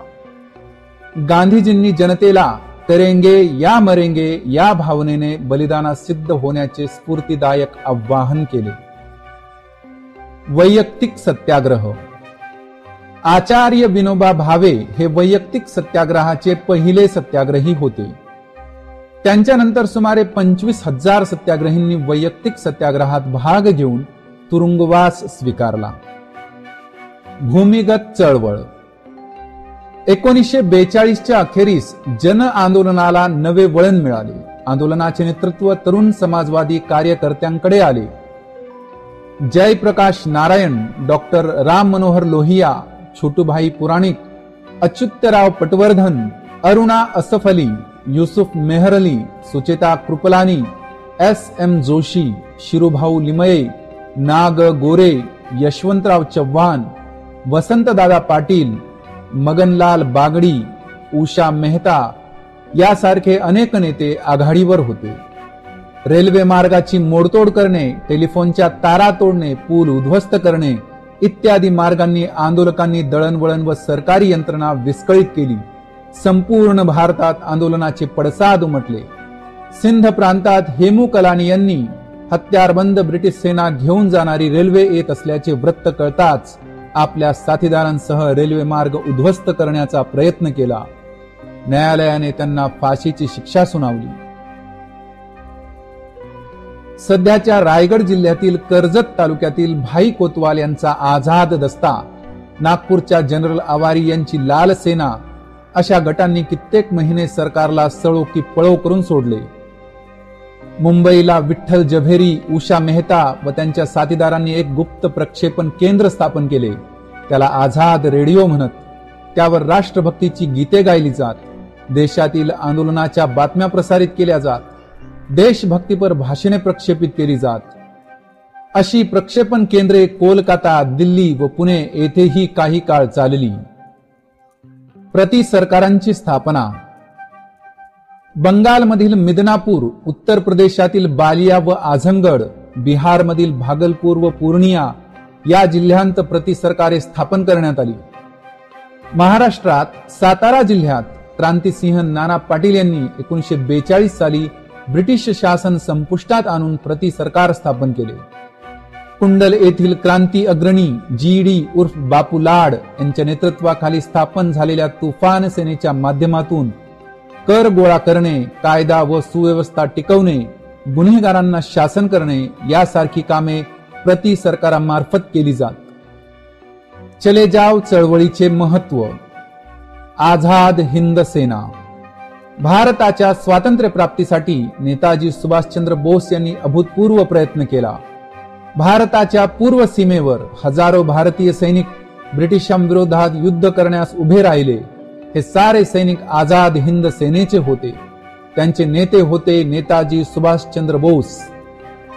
सुभाषचंद्र बोस हे राष्ट्रीय सभेचे महत्वपूर्ण नेते होते. त्यांनी 2 वेळा राष्ट्रीय सभेचे अध्यक्षस्थान भूषवले. इंग्लंड दुसऱ्या महायुद्धात गुंतले असल्याचा फायदा घेऊन भारतात आंदोलन तीव्र करावे त्यासाठी इंग्रजांच्या शत्रूचीही मदत घ्यावी असे सुभाषबाबूंचे मत होते, परंतु याबाबत राष्ट्रीय सभेच्या ज्येष्ठ नेत्यांशी त्यांचे मतभेद झाले. परिणामी सुभाषबाबूंनी अध्यक्षपदाचा राजीनामा दिला. आपले विचार जनतेपुढे मांडण्यासाठी त्यांनी फॉरवर्ड ब्लॉक हा पक्ष स्थापन केला. सुभाषचंद्र बोस आपल्या भाषणातून ब्रिटिश सत्तेविरुद्ध उठाव करण्याचे आवाहन भारतीयांना करू लागले. त्यामुळे सरकारने त्यांना बंदिवासात टाकले. तुरुंगात सुभाषबाबूंनी प्राणांतिक उपोषण सुरू केल्याने शासनाने त्यांना मुक्त करून त्यांच्या घरी नजर कैदेत ठेवले. तेथून वेषांतर करून सुभाषबाबूंनी सुटका करून घेतली. 1941च्या एप्रिलमध्ये ते जर्मनीला पोहोचले. तेथे त्यांनी फ्री इंडिया सेंटर स्थापन केले. जर्मनीच्या बर्लिन रेडिओ केंद्रावरून भारताच्या स्वातंत्र्यासाठी जनतेने सशस्त्र लढ्यात भाग घेण्याचे आवाहन केले. याच काळात रासबिहारी बोस यांनी सुभाषबाबूंना जपानला येण्याचे निमंत्रण दिले. आझाद हिंद सेनेची स्थापना. रासबिहारी बोस 1915 पासून जपानमध्ये राहत होते. आग्नेय आशियातील देशप्रेमी भारतीयांना संघटित करून त्यांनी इंडियन इंडिपेंडन्स लीग नावाची संघटना स्थापन केली. 1942च्या पूर्वार्धात जपानने आग्नेय आशियातील ब्रिटिशांच्या ताब्यातील प्रदेश जिंकले. तेथील ब्रिटिश सैन्यातील हजारो भारतीय सैनिक व अधिकारी जपानच्या हाती लागले. युद्धबंदी झालेल्या भारतीय सैनिकांची एक पलटण कॅप्टन मोहन सिंग यांच्या मदतीने रासबिहारी बोस यांनी तयार केली. तिला आझाद हिंद सेना असे नाव दिले. पुढे नेताजी सुभाषचंद्र बोस यांनी आझाद हिंद सेनेचे नेतृत्व केले. 1943च्या ऑक्टोबरमध्ये नेताजींनी सिंगापूर येथे आझाद हिंद सरकार स्थापन केले. शहानवाज खान, जगन्नाथ भोसले, डॉक्टर लक्ष्मी स्वामीनाथन, गुरुबख्श सिंग धिल्ला, प्रेमकुमार सहगल इत्यादी त्यांचे प्रमुख सहकारी होते. कॅप्टन लक्ष्मी स्वामीनाथन ह्या झाशीची राणी महिला पथकाच्या प्रमुख होत्या. नेताजी सुभाषचंद्रांनी भारतीय जनतेला तुम मुझे खून दो मैं तुम्हें आजादी दूंगा असे आवाहन केले. आझाद हिंद सेनेचा पराक्रम. नोव्हेंबर 1943 मध्ये जपानने अंदमान व निकोबार बेटे जिंकून ती आझाद हिंद सरकारच्या स्वाधीन केली. नेताजींनी त्यांना अनुक्रमे शहीद आणि स्वराज्य अशी नावे दिली. 1944 मध्ये आझाद हिंद सेनेने म्यानमार मधील आराकानचा प्रदेश मिळवला. आसामच्या पूर्व सीमेवरील ठाणी जिंकली. याच काळात आझाद हिंद सेनेला जपानकडून मिळणारी मदत बंद झाल्याने इम्फाळची मोहीम अर्धवट राहिली. 18 ऑगस्ट 1945 रोजी विमान अपघातात सुभाषचंद्र बोस यांचे निधन झाले. या पार्श्वभूमीवर आझाद हिंद सेनेला शस्त्रे खाली ठेवावी लागली. अशा रीतीने आझाद हिंद सेनेच्या लढ्याचे रोमहर्षक पर्व संपले. पुढे आझाद हिंद सेनेच्या अधिकाऱ्यांवर ब्रिटिश सरकारने राजद्रोहाचा आरोप ठेवला. पंडित जवाहरलाल नेहरू, भुलाभाई देसाई, तेजबहादूर सप्रू यांसारख्या निष्णात कायदेपंडितांनी त्यांच्या बचावाचे काम केले. मात्र लष्करी न्यायालयाने या अधिकाऱ्यांना दोषी ठरवून जन्मठेपेची शिक्षा ठोठावली. त्यामुळे भारतीय जनतेत ब्रिटिश शासनाविरुद्ध प्रखर असंतोष निर्माण झाला. अखेरीस लष्करी न्यायालयाने दिलेल्या शिक्षा सरकारला रद्द कराव्या लागल्या. भारतीय नौदलातील व विमान दलातील उठाव. आझाद हिंद सेनेच्या प्रेरणेतून नौसैनिकांमध्ये व वायुसैनिकांमध्ये ब्रिटिश सत्तेविरुद्ध असंतोष निर्माण झाला. त्याचा उद्रेक 18 फेब्रुवारी 1946 रोजी मुंबई येथील तलवार या ब्रिटिश युद्धनौकेवर झाला. सैनिकांनी युद्धनौकेवर तिरंगी ध्वज फडकावला. मुंबईतील कामगार आणि सामान्य लोकांनी नौसैनिकांना पाठिंबा दिला. अखेरीस सरदार वल्लभभाई पटेल यांच्या मध्यस्थीने नौसैनिकांनी शस्त्रे खाली ठेवली. मुंबईतील नौसैनिकांच्या उठावाला पाठिंबा देण्यासाठी दिल्ली, लाहोर, कराची, अंबाला, मेरठ इत्यादी ठिकाणच्या हवाई दलातील अधिकाऱ्यांनीही संप पुकारला. नमस्कार मित्रांनो, महाराष्ट्र भरती या चॅनलवर आपले पुन्हा एकदा स्वागत आहे. मित्रांनो, इयत्ता 8वीचा इतिहास आपण इथे अभ्यासत आहोत. पाठ क्रमांक 10 सशस्त्र क्रांतिकारी चळवळ. यामध्ये वासुदेव बळवंत फडके, चाफेकर बंधू, स्वातंत्र्यवीर सावरकरांचे कार्य, राष्ट्रीय सभेच्या प्रांतिक मंडळांचे राजीनामे, बंगालमधील क्रांतिकारी चळवळ, इंडिया हाऊस, गदर चळवळ, Kakori cut, Hindustan socialist Republican association आणि चित्तगाव शस्त्रागारावरील हल्ला या बाबींचा इथे आपल्याला आढावा घ्यायचा आहे, अभ्यास करायचा आहे. वासुदेव बळवंत फडके. महाराष्ट्रात इंग्रजांविरुद्ध सशस्त्र लढा वासुदेव बळवंत फडके यांनी दिला. ब्रिटिश साम्राज्याशी शस्त्राने लढले पाहिजे अशी त्यांची धारणा होती. म्हणून त्यांनी वस्ताद लहुजी साळवे यांच्याकडे शस्त्रविद्येचे शिक्षण घेतले. ब्रिटिश सत्तेविरुद्ध सशस्त्र उठाव करण्यासाठी त्यांनी रामोशी बांधवांना संघटित करून बंड पुकारले, परंतु त्यांना यश आले नाही. ब्रिटिशांनी त्यांना पकडून एडनच्या कारागृहात टाकले. तेथेच त्यांचा 1883 मध्ये मृत्यू झाला. चाफेकर बंधू. सन 1897 साली पुण्यात प्लेगच्या साथीचा बंदोबस्त करताना प्लेग कमिशनर रँड याने जुलूम जबरदस्ती केली. त्याचा बदला म्हणून दामोदर व बाळकृष्ण या चाफेकर बंधूंनी 22 जून 1897 रोजी रँडचा वध केला. ब्रिटिशांनी दामोदर, बाळकृष्ण व वासुदेव हे 3 बंधू व त्यांचे सहकारी महादेव रानडे यांना पकडून फाशी दिली. अभिनव भारत संघटना. सन 1900 मध्ये स्वातंत्र्यवीर विनायक दामोदर सावरकर यांनी नाशिक येथे मित्रमेळा ही क्रांतिकारकांची गुप्त संघटना स्थापन केली. पुढे 1904 मध्ये या संघटनेला अभिनव भारत असे नाव देण्यात आले. उच्च शिक्षण घेण्याच्या निमित्ताने इंग्लंडला जाऊन तेथून अभिनव भारत संघटनेच्या भारतातील सदस्यांना क्रांतिकारी वाङ्मय, पिस्तुले इत्यादी साहित्याचा पुरवठा सावरकरांनी केला. सावरकरांनी जोसेफ मॅझिनी या प्रसिद्ध इटालियन क्रांतिकारकाचे स्फूर्तिदायी चरित्र लिहिले. 1857 उठाव हे पहिले भारतीय स्वातंत्र्य युद्ध होते असे प्रतिपादन करणारा 1857 स्वातंत्र्य समर हा ग्रंथ त्यांनी लिहिला. सावरकरांना 50 वर्षांची सश्रम कारावासाची शिक्षा देण्यात आली होती. माझी जन्मठेप या आत्मचरित्रात सावरकरांनी अंदमानातील या सश्रम कारावासाच्या शिक्षेच्या काळातील स्वतःचा भयंकर असा अनुभव लिहून ठेवला आहे. 1938 साली मुंबई येथे भरलेल्या मराठी साहित्य संमेलनाचे ते अध्यक्ष होते. सरकारला अभिनव भारत संघटनेच्या कार्याचा सुगावा लागल्यामुळे सरकारने बाबाराव सावरकर यांना अटक करून जन्मठेपेची शिक्षा दिली. या शिक्षेचा बदला घेण्यासाठी अनंत लक्ष्मण कान्हेरे या युवकाने नाशिकचा कलेक्टर जॅक्सनचा वध केला. राष्ट्रीय सभेच्या प्रांतिक मंडळांचे राजीनामे. 1939 मध्ये युरोपात दुसरे महायुद्ध सुरू झाले तेव्हा तत्कालीन व्हाईसराय लॉर्ड लिनलिथगो यांनी भारत इंग्लंडच्या बाजूने युद्धात सामील झाल्याची घोषणा केली. युरोपात लोकशाहीचे रक्षण करण्यासाठी आपण लढत असल्याचा दावा इंग्लंडने केला. हा दावा खरा असेल तर इंग्लंडने भारताला ताबडतोब स्वातंत्र्य द्यावे अशी मागणी राष्ट्रीय सभेने केली.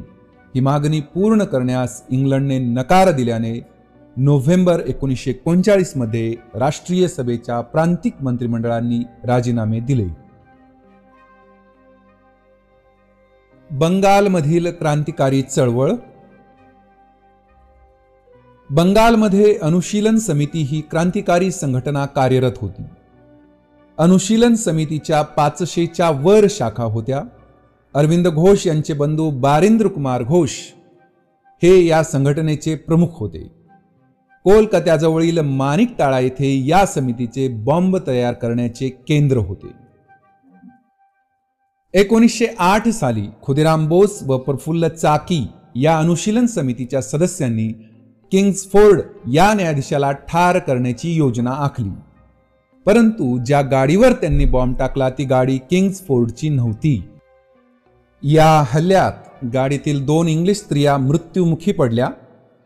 इंग्रजांच्या हाती सापडू नये म्हणून प्रफुल्ल चाकी यांनी स्वतःवर गोळी झाडून घेतली आणि खुदिराम बोस पकडले जाऊन त्यांना फाशी देण्यात आले.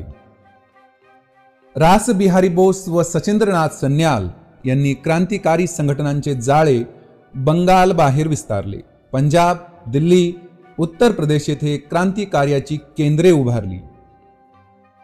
व्हाईसराय लॉर्ड हार्डिंग्जवर बॉम्ब फेकण्याचे धाडसी कृत्य रासबिहारी बोस व त्यांच्या सहकार्याने केले, पण हल्ल्यातून लॉर्ड हार्डिंग्ज बचावला.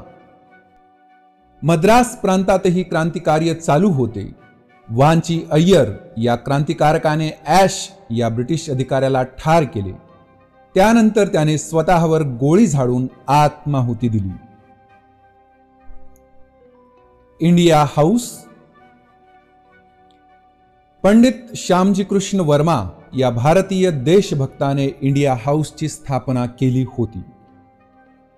या संस्थेमार्फत भारतीय तरुणांना इंग्लंडमध्ये उच्च शिक्षण घेण्यासाठी शिष्यवृत्त्या दिल्या जात असत. स्वातंत्र्यवीर सावरकरांना अशी शिष्यवृत्ती मिळाली होती. मादाम कामा यांनी जर्मनीत स्टुटगार्ड येथे भरलेल्या जागतिक समाजवादी परिषदेत भारताच्या स्वातंत्र्याचा प्रश्न उपस्थित केला. याच परिषदेत त्यांनी भारताचा ध्वज फडकावला होता. इंडिया हाऊसशी निगडीत असलेला दुसरा क्रांतिकारी म्हणजे मदनलाल धिंगरा हा तरुण होय. त्यांनी कर्झन वायली या इंग्रज अधिकाऱ्याला ठार केले. त्याबद्दल धिंगरा यांना फाशी देण्यात आली. गदर चळवळ. अमेरिका व कॅनडा येथील भारतीयांनी गदर या संघटनेची स्थापना केली. लाला हरदयाळ, भाई परमानंद, डॉक्टर पांडुरंग सदाशिव खानखोजे इत्यादी क्रांतिकारक या संघटनेचे प्रमुख नेते होते. गदर म्हणजे विद्रोह. या संघटनेचे गदर याच नावाने मुखपत्र देखील होते. ब्रिटिश विरोधी उठाव करण्यासाठी गदर संघटनेच्या नेत्यांनी युद्धजन्य परिस्थितीचा फायदा घेण्याचे ठरवले. त्यांनी पंजाबमध्ये ब्रिटिशांविरुद्ध उठाव करण्यासाठी योजना आखली. रासबिहारी बोस आणि विष्णू गणेश पिंगळे यांनी उठावाचे नेतृत्व करावे असे ठरले, पण फितुरीमुळे ही योजना कोसळली. ब्रिटिशांनी विष्णू पिंगळे यांना पकडून फाशी दिली. रासबिहारी बोस मात्र निसटून जाण्यात यशस्वी झाले. बर्लिनमध्ये वीरेंद्रनाथ चट्टोपाध्याय, भूपेन दत्त आणि हरदयाळ यांनी जर्मन परराष्ट्र खात्याच्या सहकार्याने ब्रिटिश विरोधी योजना आखल्या. सन 1915 मध्ये महेंद्र प्रताप, बरकतुल्ला व ओबिदुल्ला सिंधी यांनी काबूलमध्ये स्वतंत्र भारताच्या हंगामी सरकारची स्थापना केली होती. काकोरी कट. क्रांतिकार्याला लागणारा पैसा जमवण्यासाठी चंद्रशेखर आझाद, रामप्रसाद बिस्मिल, योगेश चटर्जी, सचिंद्रनाथ सन्याल इत्यादींनी रेल्वेतून नेला जाणारा सरकारी खजिना 9 ऑगस्ट 1925 रोजी काकोरी या उत्तर प्रदेशातील रेल्वे स्टेशन जवळ लुटला. यालाच काकोरी कट म्हटले जाते. सरकारने तत्काळ कारवाई केली. कटात सामील असणारे क्रांतिकारी अशफाकुल्ला खान, रामप्रसाद बिस्मिल, रोशन सिंग, राजेंद्र लाहिरी यांना फाशी दिली. Hindustan socialist Republican association. Chandrashekhar Azad, Bhagat Singh, Rajguru, Sukhdev हे सर्व क्रांतिकारक धर्मनिरपेक्ष विचारसरणीचे होते. 1928 साली दिल्लीच्या फिरोजशाह कोटला मैदानावर झालेल्या बैठकीमध्ये या तरुणांनी हिंदुस्तान सोशालिस्ट रिपब्लिकन असोसिएशन या संघटनेची स्थापना केली. शस्त्रे गोळा करणे आणि कार्यक्रमाची अंमलबजावणी करणे ही कामे या संघटनेच्या स्वतंत्र विभागाकडे सोपवली होती. या विभागाचे नाव होते हिंदुस्तान सोशालिस्ट रिपब्लिकन आर्मी आणि तिचे प्रमुख होते चंद्रशेखर आझाद. भगतसिंग व राजगुरू यांनी लाला लजपतराय यांच्या मृत्यूचा बदला घेण्यासाठी सँडर्स या अधिकाऱ्याला गोळ्या घालून ठार केले. नागरी हक्कांची पायमल्ली करणारी 2 विधेयके यावेळी सरकारने मध्यवर्ती विधिमंडळात दाखल केली होती. त्यांचा निषेध करण्यासाठी भगतसिंग व बटुकेश्वर दत्त यांनी मध्यवर्ती विधिमंडळात बॉम्ब फेकले. सरकारने तत्काळ हिंदुस्तान सोशलिस्ट रिपब्लिकन आर्मीच्या केंद्रावर धाडी घातल्या व धरपकड सुरू केली. त्यांच्यावर राजद्रोहाच्या आरोपाखाली खटले भरले. भगतसिंग, राजगुरू व सुखदेव यांना 23 मार्च 1931 रोजी लाहोरच्या तुरुंगात फाशी देण्यात आले. चंद्रशेखर आझाद मात्र शेवटपर्यंत पोलिसांच्या हाती सापडले नाहीत. पुढे अलाहाबादच्या अल्फ्रेड पार्कमध्ये पोलिसांशी झालेल्या चकमकीत ते ठार झाले. चितगाव शस्त्रागारावरील हल्ला. सूर्यसेन हे बंगालमधील चितगाव येथील क्रांतिकारी गटाचे प्रमुख होते. त्यांनी आपल्या भोवती अनंतसिंग, गणेश घोष, कल्पना दत्त, प्रीतिलता वड्डेदार अशांसारख्या निष्ठावान क्रांतिकारकांची फौज गोळा केली. त्यांच्या साहाय्याने चितगाव येथील शस्त्रागारावरील हल्ल्याची योजना सूर्यसेन यांनी आखली. योजनेप्रमाणे 18 एप्रिल 1930 रोजी क्रांतिकारकांनी चितगावमधील 2 शस्त्रागारांतील शस्त्रास्त्रे ताब्यात घेतली.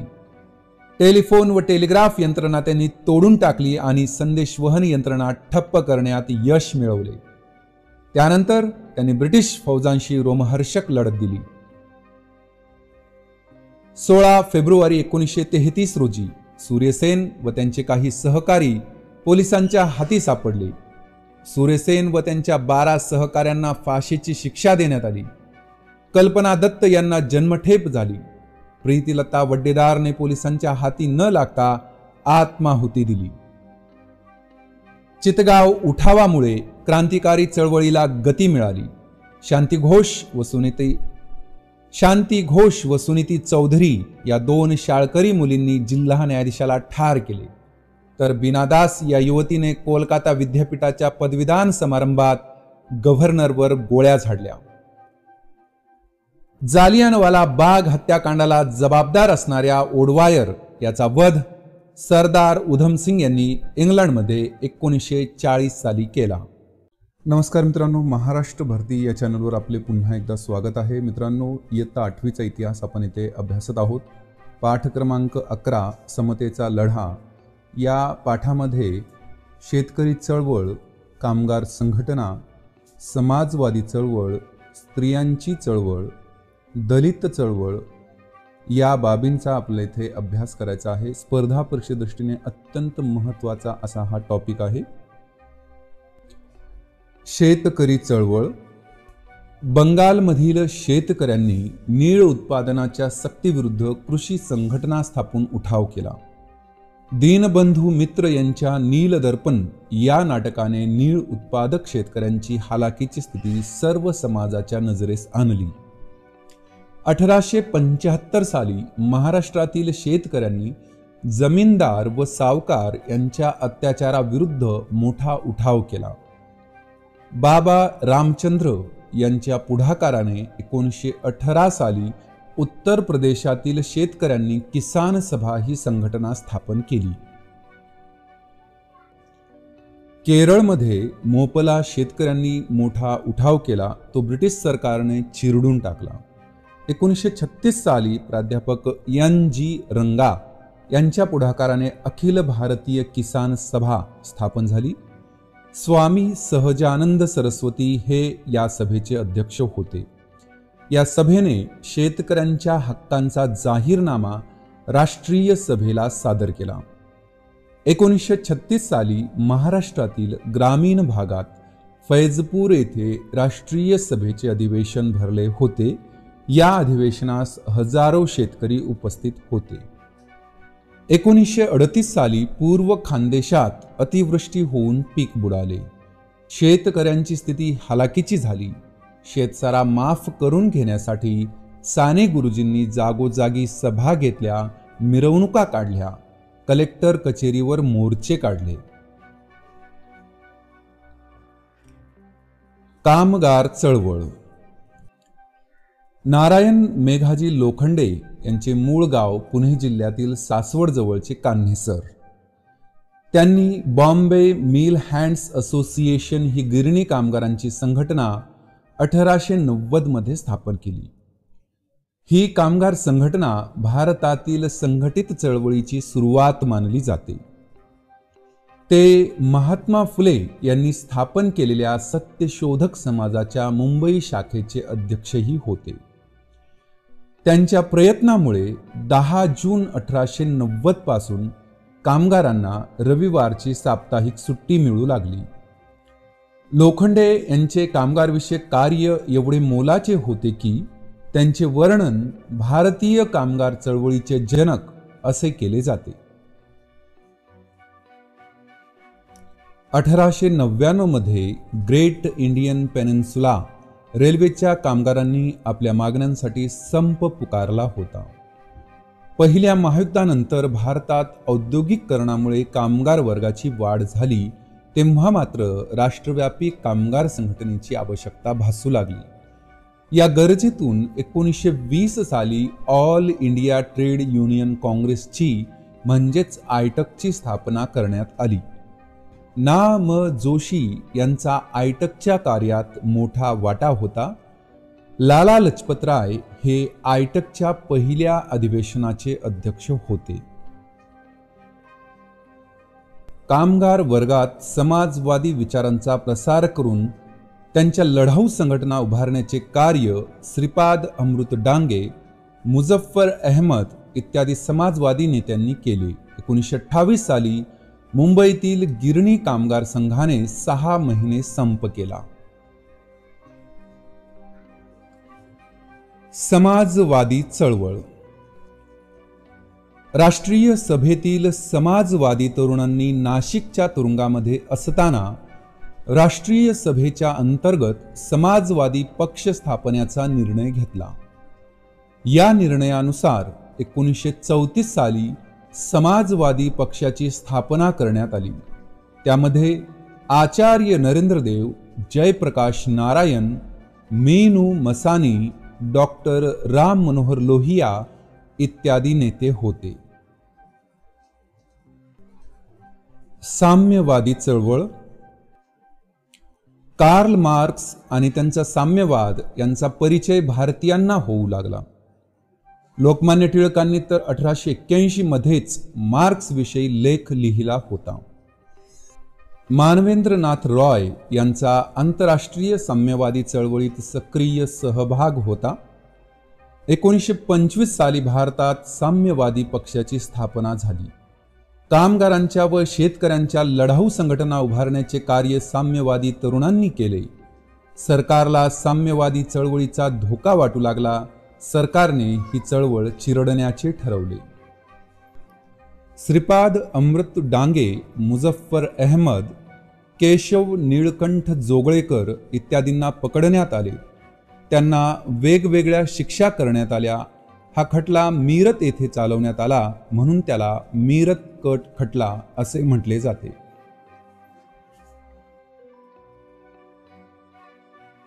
स्त्रियांची चळवळ. पंडिता रमाबाई यांनी आर्य महिला समाज व शारदा सदन या संस्था स्थापन केल्या. रमाबाई रानडे यांनी सेवा सदन ही संस्था स्थापन केली. भारत महिला परिषद, ऑल इंडिया वुमेन्स कॉन्फरन्स या संस्थांचीही स्थापना झाली. रखमाबाई जनार्दन सावे या भारताला वैद्यकीय सेवा देणाऱ्या पहिल्या स्त्री डॉक्टर. त्यांनी स्त्रियांसाठी आरोग्यविषयक व्याख्यानमाला चालवल्या. तसेच राजकोट येथे त्यांनी रेड क्रॉस सोसायटीची शाखा उघडली. डॉक्टर आनंदीबाई जोशी पहिल्या भारतीय महिला डॉक्टर. त्यांचा मुलगा 10 दिवसांचा असतानाच मृत्यू पावला. ही खंत त्यांना वैद्यकीय शिक्षणाकडे खेचून घेण्यास कारणीभूत ठरली. मार्च 1886 मध्ये त्यांनी MD ची पदवी घेतली. आनंदीबाई भारतात परतताना त्यांना क्षयरोग झाला. पुढे 16 फेब्रुवारी 1887 रोजी पुण्यात त्यांचा मृत्यू झाला. दलित चळवळ. महात्मा फुले यांच्या शिकवणुकीला अनुसरून गोपाळ बाबा वलंगकर, शिवराम जानबा कांबळे यांनी अस्पृश्यता निर्मूलनाचे कार्य केले.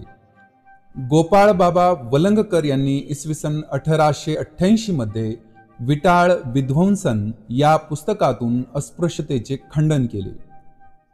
शिवराम जानबा कांबळे यांनी सोमवंशीय मित्र हे मासिक 1 जुलै 1908 रोजी सुरू केले.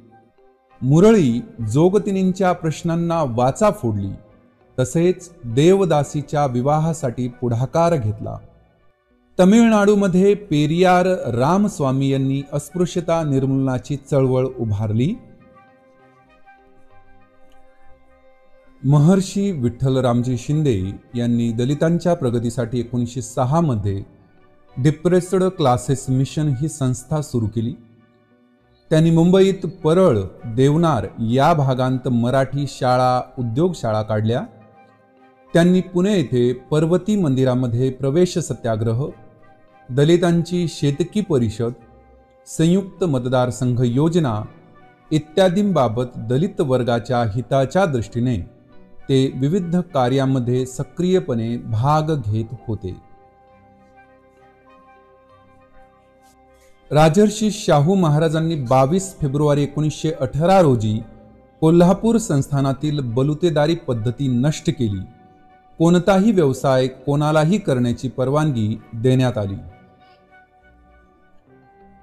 दक्षिण भारतात जस्टिस पक्षाने सामाजिक समतेसाठी मोलाचे कार्य केले. अमृतलाल विठ्ठलदास ठक्कर उर्फ ठक्कर बाप्पा, अप्पासाहेब पटवर्धन इत्यादी कार्यकर्त्यांनी समतेच्या कामात स्वतःला झोकून दिले. डॉक्टर बाबासाहेब आंबेडकरांचे कार्य. 1924च्या जुलैमध्ये बहिष्कृत हितकारणी सभेची स्थापना केली. सार्वजनिक पाणवठे दलितांना खुले व्हावेत म्हणून डॉक्टर बाबासाहेब आंबेडकर व त्यांच्या अनुयायांनी महाड येथे चवदार तळ्यावर सत्याग्रह केला. विषमतेचा पुरस्कार करणाऱ्या मनुस्मृतीचे दहन केले. नाशिकच्या काळाराम मंदिरामध्ये दलितांना प्रवेश मिळावा यासाठी 1930 मध्ये सत्याग्रह सुरू केला. या सत्याग्रहाचे नेतृत्व कर्मवीर दादासाहेब गायकवाड यांनी केले होते. डॉक्टर बाबासाहेब आंबेडकरांनी मूकनायक, बहिष्कृत भारत, जनता, समता अशी वृत्तपत्रे सुरू केली. त्यांनी स्वतंत्र मजूर पक्ष स्थापन केला. दलितांचे प्रश्न प्रभावीपणे मांडण्यासाठी त्यांनी 1942 साली शेड्यूल्ड कास्ट फेडरेशनची स्थापना केली. 1956 मध्ये नागपूर येथे आपल्या असंख्य अनुयायांसह मानवतेचा व समतेचा पुरस्कार करणाऱ्या बौद्ध धर्माचा त्यांनी स्वीकार केला. त्यांनी आपल्या अनुयायांना शिका, संघटित व्हा आणि संघर्ष करा असा स्फूर्तिदायक संदेश दिला. नमस्कार मित्रांनो, महाराष्ट्र भरती या चॅनलवर आपले पुन्हा एकदा स्वागत आहे. मित्रांनो, इयत्ता 8वीचा इतिहास आपण येथे अभ्यासत आहोत. पाठ क्रमांक 12 स्वातंत्र्य प्राप्ती या पाठामध्ये आपल्याला वेव्हेल योजना, त्रिमंत्री योजना, हंगामी सरकारची स्थापना, माउंटबॅटन योजना, भारतीय स्वातंत्र्याचा कायदा आणि स्वातंत्र्य प्राप्ती या बाबींचा आपल्याला इथे आढावा घ्यायचा आहे. 1930 साली डॉक्टर मुहम्मद इक्बाल या प्रसिद्ध कवीने स्वतंत्र मुस्लिम राष्ट्राचा विचार मांडला. पुढे चौधरी रहमत अली यांनी पाकिस्तानची कल्पना मांडली. बॅरिस्टर मोहम्मद अली जिना यांनी द्विराष्ट्र सिद्धांत मांडून पाकिस्तान या स्वतंत्र मुस्लिम राष्ट्राची मागणी केली. वेव्हेल योजना. जून 1945 मध्ये भारताचे व्हाईसराय लॉर्ड वेव्हेल यांनी एक योजना तयार केली. यात केंद्रीय व प्रांतिक विधिमंडळात मुस्लिम, दलित व अल्पसंख्याकांना योग्य ते प्रतिनिधित्व देण्यात येईल. व्हाईसरायच्या कार्यकारी मंडळात हिंदू व मुस्लिम सदस्यांची संख्या समान राहील अशा काही प्रमुख तरतुदी होत्या. या योजनेवर विचार करण्यासाठी सिमला येथे भारतातील प्रमुख राजकीय पक्षांची बैठक आयोजित करण्यात आली होती. व्हाईसरायच्या कार्यकारी मंडळात मुस्लिम प्रतिनिधींची नावे सुचविण्याचा अधिकार केवळ मुस्लिम लीगला असावा असा बॅरिस्टर जिनांनी आग्रह धरला. राष्ट्रीय सभेने त्यास विरोध केला, त्यामुळे वेव्हेल योजना यशस्वी होऊ शकली नाही. त्रिमंत्री योजना. दुसऱ्या महायुद्धाच्या समाप्तीनंतर भारताला स्वातंत्र्य देण्यास ब्रिटिश राज्यकर्ते अनुकूल बनले. ब्रिटिश प्रधानमंत्री ॲटली यांनी पार्लमेंटमध्ये भारताविषयीचे धोरण स्पष्ट केले. त्यानुसार भारतीय जनतेचा भारतीय संविधान तयार करण्याचा अधिकार मान्य करण्यात आला. मार्च 1946 मध्ये पॅथिक लॉरेन्स, स्टॅफर्ड क्रिप्स आणि A.V. अलेक्झांडर या ब्रिटिश मंत्र्यांच्या शिष्टमंडळाने भारताच्या संदर्भात इंग्लंडची योजना भारतीय नेत्यांसमोर मांडली. तिला त्रिमंत्री योजना म्हणतात. या योजनेतील काही तरतुदी राष्ट्रीय सभेला मान्य नव्हत्या. तसेच मुस्लिमांचे स्वतंत्र राज्य स्थापन करण्याची तरतूद या योजनेत नाही, म्हणून मुस्लिम लीगही असंतुष्ट होती. यामुळे त्रिमंत्री योजना पूर्णतः मान्य झाली नाही. प्रत्यक्ष कृतिदिन. पाकिस्तानची मागणी पूर्ण होत नसल्याचे पाहून मुस्लिम लीगने प्रत्यक्ष कृती करण्याचे ठरवले. त्यानुसार 16 ऑगस्ट 1946 हा दिवस प्रत्यक्ष कृतिदिन म्हणून पाळण्याचे मुस्लिम लीगने जाहीर केले. या दिवशी मुस्लिम लीगच्या अनुयायांनी हिंसक मार्गाचा अवलंब केला. देशामध्ये विविध ठिकाणी हिंदू मुस्लिम दंगली झाल्या. बंगाल प्रांतात नोआखाली येथे भीषण कत्तली झाल्या. हंगामी सरकारची स्थापना. देशात हिंसाचार सुरू असताना व्हाईसराय वेव्हेल यांनी हंगामी सरकारची स्थापना केली. पंडित जवाहरलाल नेहरू हे या सरकारचे प्रमुख होते. सुरुवातीला मुस्लिम लीगने हंगामी सरकारमध्ये सामील होण्यास नकार दिला होता, पण काही काळानंतर मुस्लिम लीग हंगामी सरकारमध्ये सामील झाले. परंतु मुस्लिम लीगच्या नेत्यांनी अडवणुकीची भूमिका घेतल्यामुळे हंगामी सरकारचा कारभार सुरळीत चालू शकला नाही. माउंटबॅटन योजना. इंग्लंडचे पंतप्रधान ॲटली यांनी जून 1948 पूर्वी इंग्लंड भारतावरील आपली सत्ता सोडून देईल अशी घोषणा केली. भारतातील सत्तांतराच्या पार्श्वभूमीवर लॉर्ड माउंटबॅटन यांची भारताचे व्हाईसराय म्हणून नियुक्ती केली गेली. लॉर्ड माउंटबॅटन आणि भारतीय नेते यांनी फाळणीचा निर्णय घेतला. हा निर्णय राष्ट्रीय सभेला मान्य नव्हता, परंतु मुस्लिम लीगने पाकिस्तानच्या निर्मितीचा अट्टाहास धरला. त्यामुळे फाळणीशिवाय दुसरा पर्याय उरला नाही. भारतीय स्वातंत्र्याचा कायदा. माउंटबॅटन योजनेच्या आधारे 18 जुलै 1947 रोजी इंग्लंडच्या पार्लमेंटने भारताच्या स्वातंत्र्याचा कायदा संमत केला. या कायद्यात 15 ऑगस्ट 1947 रोजी भारत व पाकिस्तान ही स्वतंत्र राष्ट्रे अस्तित्वात येतील अशी तरतूद करण्यात आली. स्वातंत्र्य प्राप्ती. 15 ऑगस्ट 1947 रोजी भारत स्वतंत्र झाला, पण याचा आनंद कोणालाही साजरा करता आला नाही. देशाची फाळणी झाली. त्यावेळी झालेल्या भयानक हिंसाचारामुळे भारतीय जनता दुःखी होती. भारताला स्वातंत्र्य मिळाल्यानंतर अवघ्या 6 महिन्यांत 30 जानेवारी 1948 रोजी नथुराम गोडसे याने गांधीजींची निर्घृण हत्या केली. नमस्कार मित्रांनो, महाराष्ट्र भरती या चॅनलवर पुन्हा एकदा स्वागत आहे. मित्रांनो, इयत्ता 8वीचा इतिहास आपण येथे अभ्यासत आहोत. पाठ क्रमांक 13, स्वातंत्र्य लढ्याची परिपूर्ती. या पाठामध्ये आपण संस्थानांचे भारतात विलीनीकरण, जुनागडचे विलीनीकरण, हैदराबाद मुक्ती संग्राम, काश्मीरची समस्या, फ्रेंच वसाहतींचे विलीनीकरण आणि गोवा मुक्ती लढा या बाबींचा आपल्याला इथे अभ्यास करायचा आहे. या बाबींचा आपल्याला इथे आढावा घ्यायचा आहे.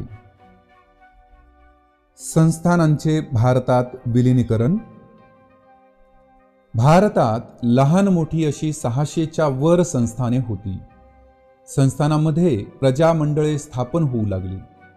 प्रजामंडळे म्हणजे संस्थानातील प्रजेच्या हितासाठी व त्यांना राजकीय अधिकार मिळावे यासाठी काम करणाऱ्या जनसंघटना होत्या.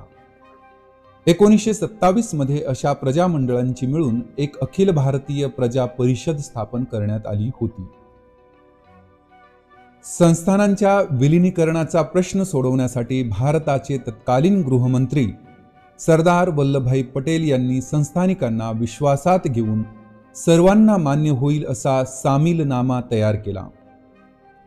जुनागड, हैदराबाद व काश्मीर या संस्थानांचा अपवाद वगळता सर्व संस्थाने भारतात विलीन झाली. हैदराबाद मुक्ती संग्राम.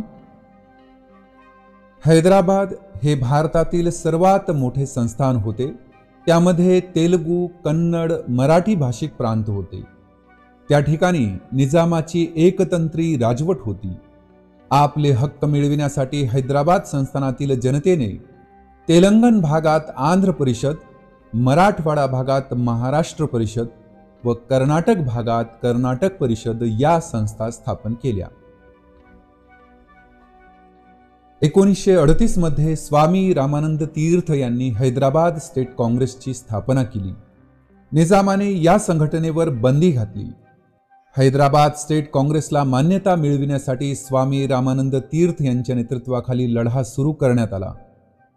त्यांना नारायण रेड्डी, सिराज उल हसन, तिरमिजी यांची साथ लाभली. PV नरसिंह राव व गोविंदभाई श्रॉफ हे स्वामीजींचे निष्ठावान अनुयायी होते. 1947च्या जुलैमध्ये हैदराबाद स्टेट काँग्रेसने हैदराबाद संस्थान भारतात विलीन करावे असा ठराव केला. मात्र निजामाने हैदराबाद संस्थान पाकिस्तानात विलीन करण्याच्या हालचाली सुरू केल्या. निजामाचा सहकारी कासिम रजवी याने संस्थानातील प्रजेची भारतात विलीन होण्याची मागणी धुडकावून लावण्यासाठी रजाकार नावाची संघटना स्थापन केली. या संघटनेने लोकशाहीवादी चळवळीला पाठिंबा देणाऱ्या प्रत्येकावर अत्याचार केला. निजाम तडजोडीचे धोरण स्वीकारणार नाही हे कळाल्यानंतर भारत सरकारने 13 सप्टेंबर 1948 रोजी निजामाविरुद्ध ऑपरेशन पोलो या सांकेतिक नावाने पोलीस कारवाई सुरू केली. 17 सप्टेंबर 1948 रोजी निजाम शरण आला आणि अशा प्रकारे हैदराबाद संस्थान भारतात विलीन झाले. हैदराबाद मुक्ती संग्रामातील मराठवाड्याचे योगदान. 17 सप्टेंबर हा हैदराबाद मुक्ती संग्रामाचा दिवस मराठवाड्यात मराठवाडा मुक्ती दिन म्हणून साजरा केला जातो. स्वतंत्र भारतात मराठवाड्याचा समावेश 15 ऑगस्ट 1947 मध्ये झालेला नव्हता. हा प्रदेश 1948 मध्ये जनतेच्या स्फूर्तिदायी लढ्यानंतर स्वतंत्र भारतात विलीन करण्यात आला. काश्मीरची समस्या. काश्मीर संस्थानचा राजा हरिसिंग याने स्वतंत्र राहण्याचे ठरवले होते, पण काश्मीरला पाकिस्तानात सामील करून घेण्यासाठी पाकिस्तानकडून दबाव तंत्राचा वापर सुरू झाला. 1947च्या ऑक्टोबरमध्ये पाकिस्तानच्या चिथावणीने सशस्त्र घुसखोरांनी काश्मीरवर हल्ला केला. तेव्हा भारतात सामील होण्याच्या करारावर हरिसिंगाने स्वाक्षरी केली. फ्रेंच वसाहतींचे विलिनीकरण. भारत स्वतंत्र झाल्यानंतरही चंद्रनगर, पुद्दुचेरी, कारिकल, माहे व याणम या प्रदेशांवर फ्रान्सचे आधिपत्य होते. तेथील भारतीय रहिवासी भारतात सामील होण्यास उत्सुक होते. फ्रान्सने 1949 साली चंद्रनगरमध्ये सार्वमत घेतले. तेथील जनतेने भारताच्या बाजूने कौल दिला. चंद्रनगर भारताच्या स्वाधीन करण्यात आले. त्यानंतर फ्रान्सने भारताचे इतरही प्रदेश भारत सरकारच्या हाती सोपवले. गोवा मुक्ती लढा. पोर्तुगालने मात्र आपल्या ताब्यातील भारतीय प्रदेश भारताच्या स्वाधीन करण्यास नकार दिला. तो प्रदेश मिळविण्यासाठी भारतीयांना लढा द्यावा लागला. या लढ्यात डॉक्टर टी.बी. कुन्हा हे आघाडीवर होते. त्यांनी पोर्तुगीजांच्या विरुद्ध लढा उभारण्याच्या उद्देशाने गोवा काँग्रेस समिती स्थापन केली. पुढे 1945 मध्ये डॉक्टर कुन्हा यांनी गोवा यूथ लीग ही संघटना मुंबईत स्थापन केली. 1946 मध्ये त्यांनी गोव्यात जाऊन भाषणबंदीचा हुकूम मोडला. त्याबद्दल डॉक्टर कुन्हा यांना 8 वर्षांच्या कारावासाची शिक्षा सुनावण्यात आली. इसवी सन 1946 मध्येच डॉक्टर राम मनोहर लोहिया यांनी गोवा मुक्तीसाठी सत्याग्रहाचा लढा सुरू केला.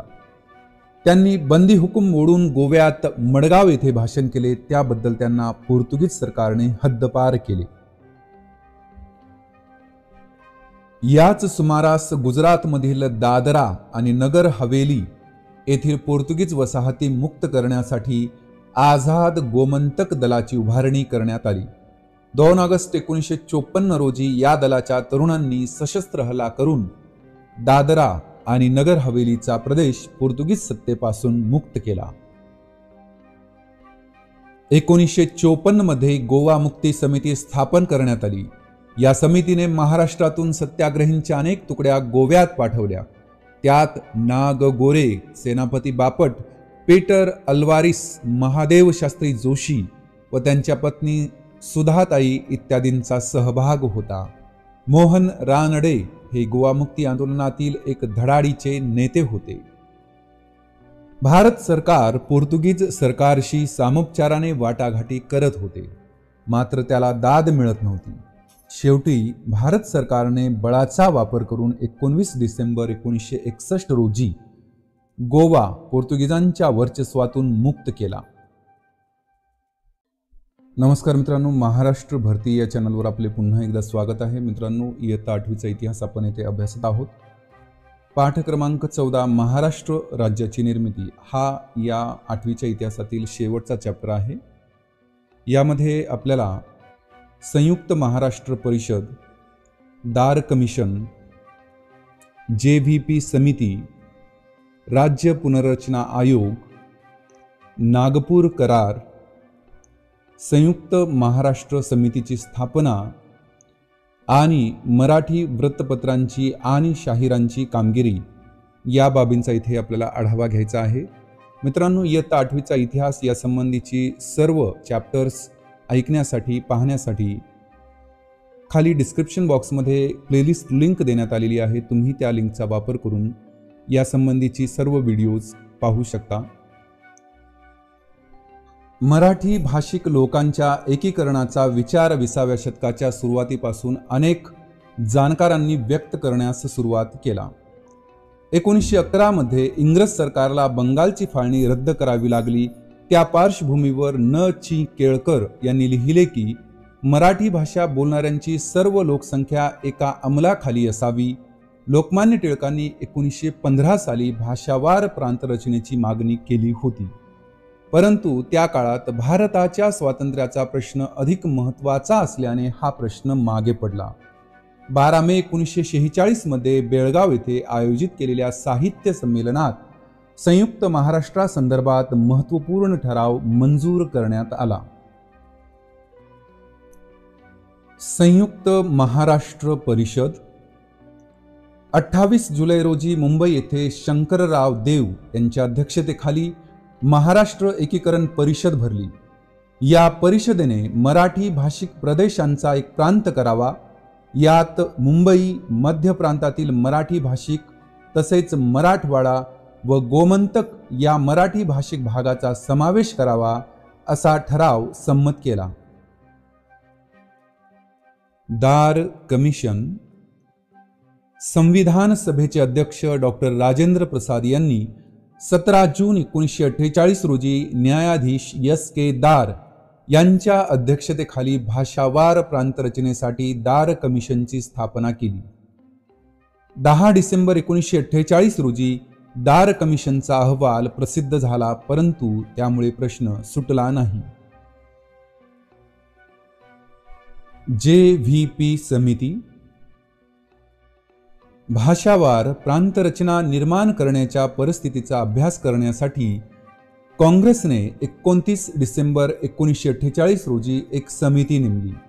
यात पंडित जवाहरलाल नेहरू, वल्लभभाई पटेल आणि पट्टाभी सीतारामय्या यांचा समावेश होता. या 3 सदस्यांच्या अध्यक्षावरून JVP ही समिती ओळखली जाते. या समितीने आपल्या अहवालात भाषावार प्रांतरचना काँग्रेसला तत्वतः मान्य आहे, पण ही योग्य वेळ नाही अशी शिफारस केली. या अहवालाविरुद्ध महाराष्ट्रभर तीव्र प्रतिक्रिया उमटल्या. त्याच वेळी जनजागृतीसाठी सेनापती बापट यांनी प्रभात फेऱ्या काढल्या. आचार्य आत्रे यांनी मुंबई महापालिकेत मुंबईसह संयुक्त महाराष्ट्राचा ठराव मांडला. तो 50 विरुद्ध 35 मतांनी मंजूर झाला. यामुळे मुंबई महाराष्ट्रात असावी ही जनतेची इच्छा सिद्ध झाली. राज्य पुनर्रचना आयोग. भारत सरकारने न्यायमूर्ती S. फाजल अली यांच्या अध्यक्षतेखाली 29 डिसेंबर 1953 रोजी राज्य पुनर्रचना आयोग स्थापन केला. या आयोगाने 10 ऑक्टोबर 1955 रोजी आपला अहवाल सादर केला. या अहवालात मुंबईचे द्विभाषिक राज्य निर्माण करावे अशी शिफारस केली. नागपूर करार. सर्व मराठी भाषिक जनतेचे एक राज्य स्थापन करण्यासाठी 1953 मध्ये नागपूर करार झाला. या कराराप्रमाणे पश्चिम महाराष्ट्र व विदर्भ मराठवाड्यासह संयुक्त महाराष्ट्राची निर्मिती झाली. संविधानातील 1956 च्या दुरुस्तीप्रमाणे कलम 371(2) चा समावेश संविधानात करण्यात आला. मराठी भाषिकांचा मुंबईसह महाराष्ट्र निर्माण व्हावा यासाठी संघर्ष सुरू झाला. सुमतीबाई गोरे, इस्मत चुगदाई, दुर्गा भागवत, तारा रेड्डी, चारुशिला गुप्ते, कमलाताई मोरे, सुलताना जोहारी अशा अनेक महिलांनी आंदोलनात भाग घेतला. 7 नोव्हेंबर 1955 रोजी कामगारांची सभा झाली.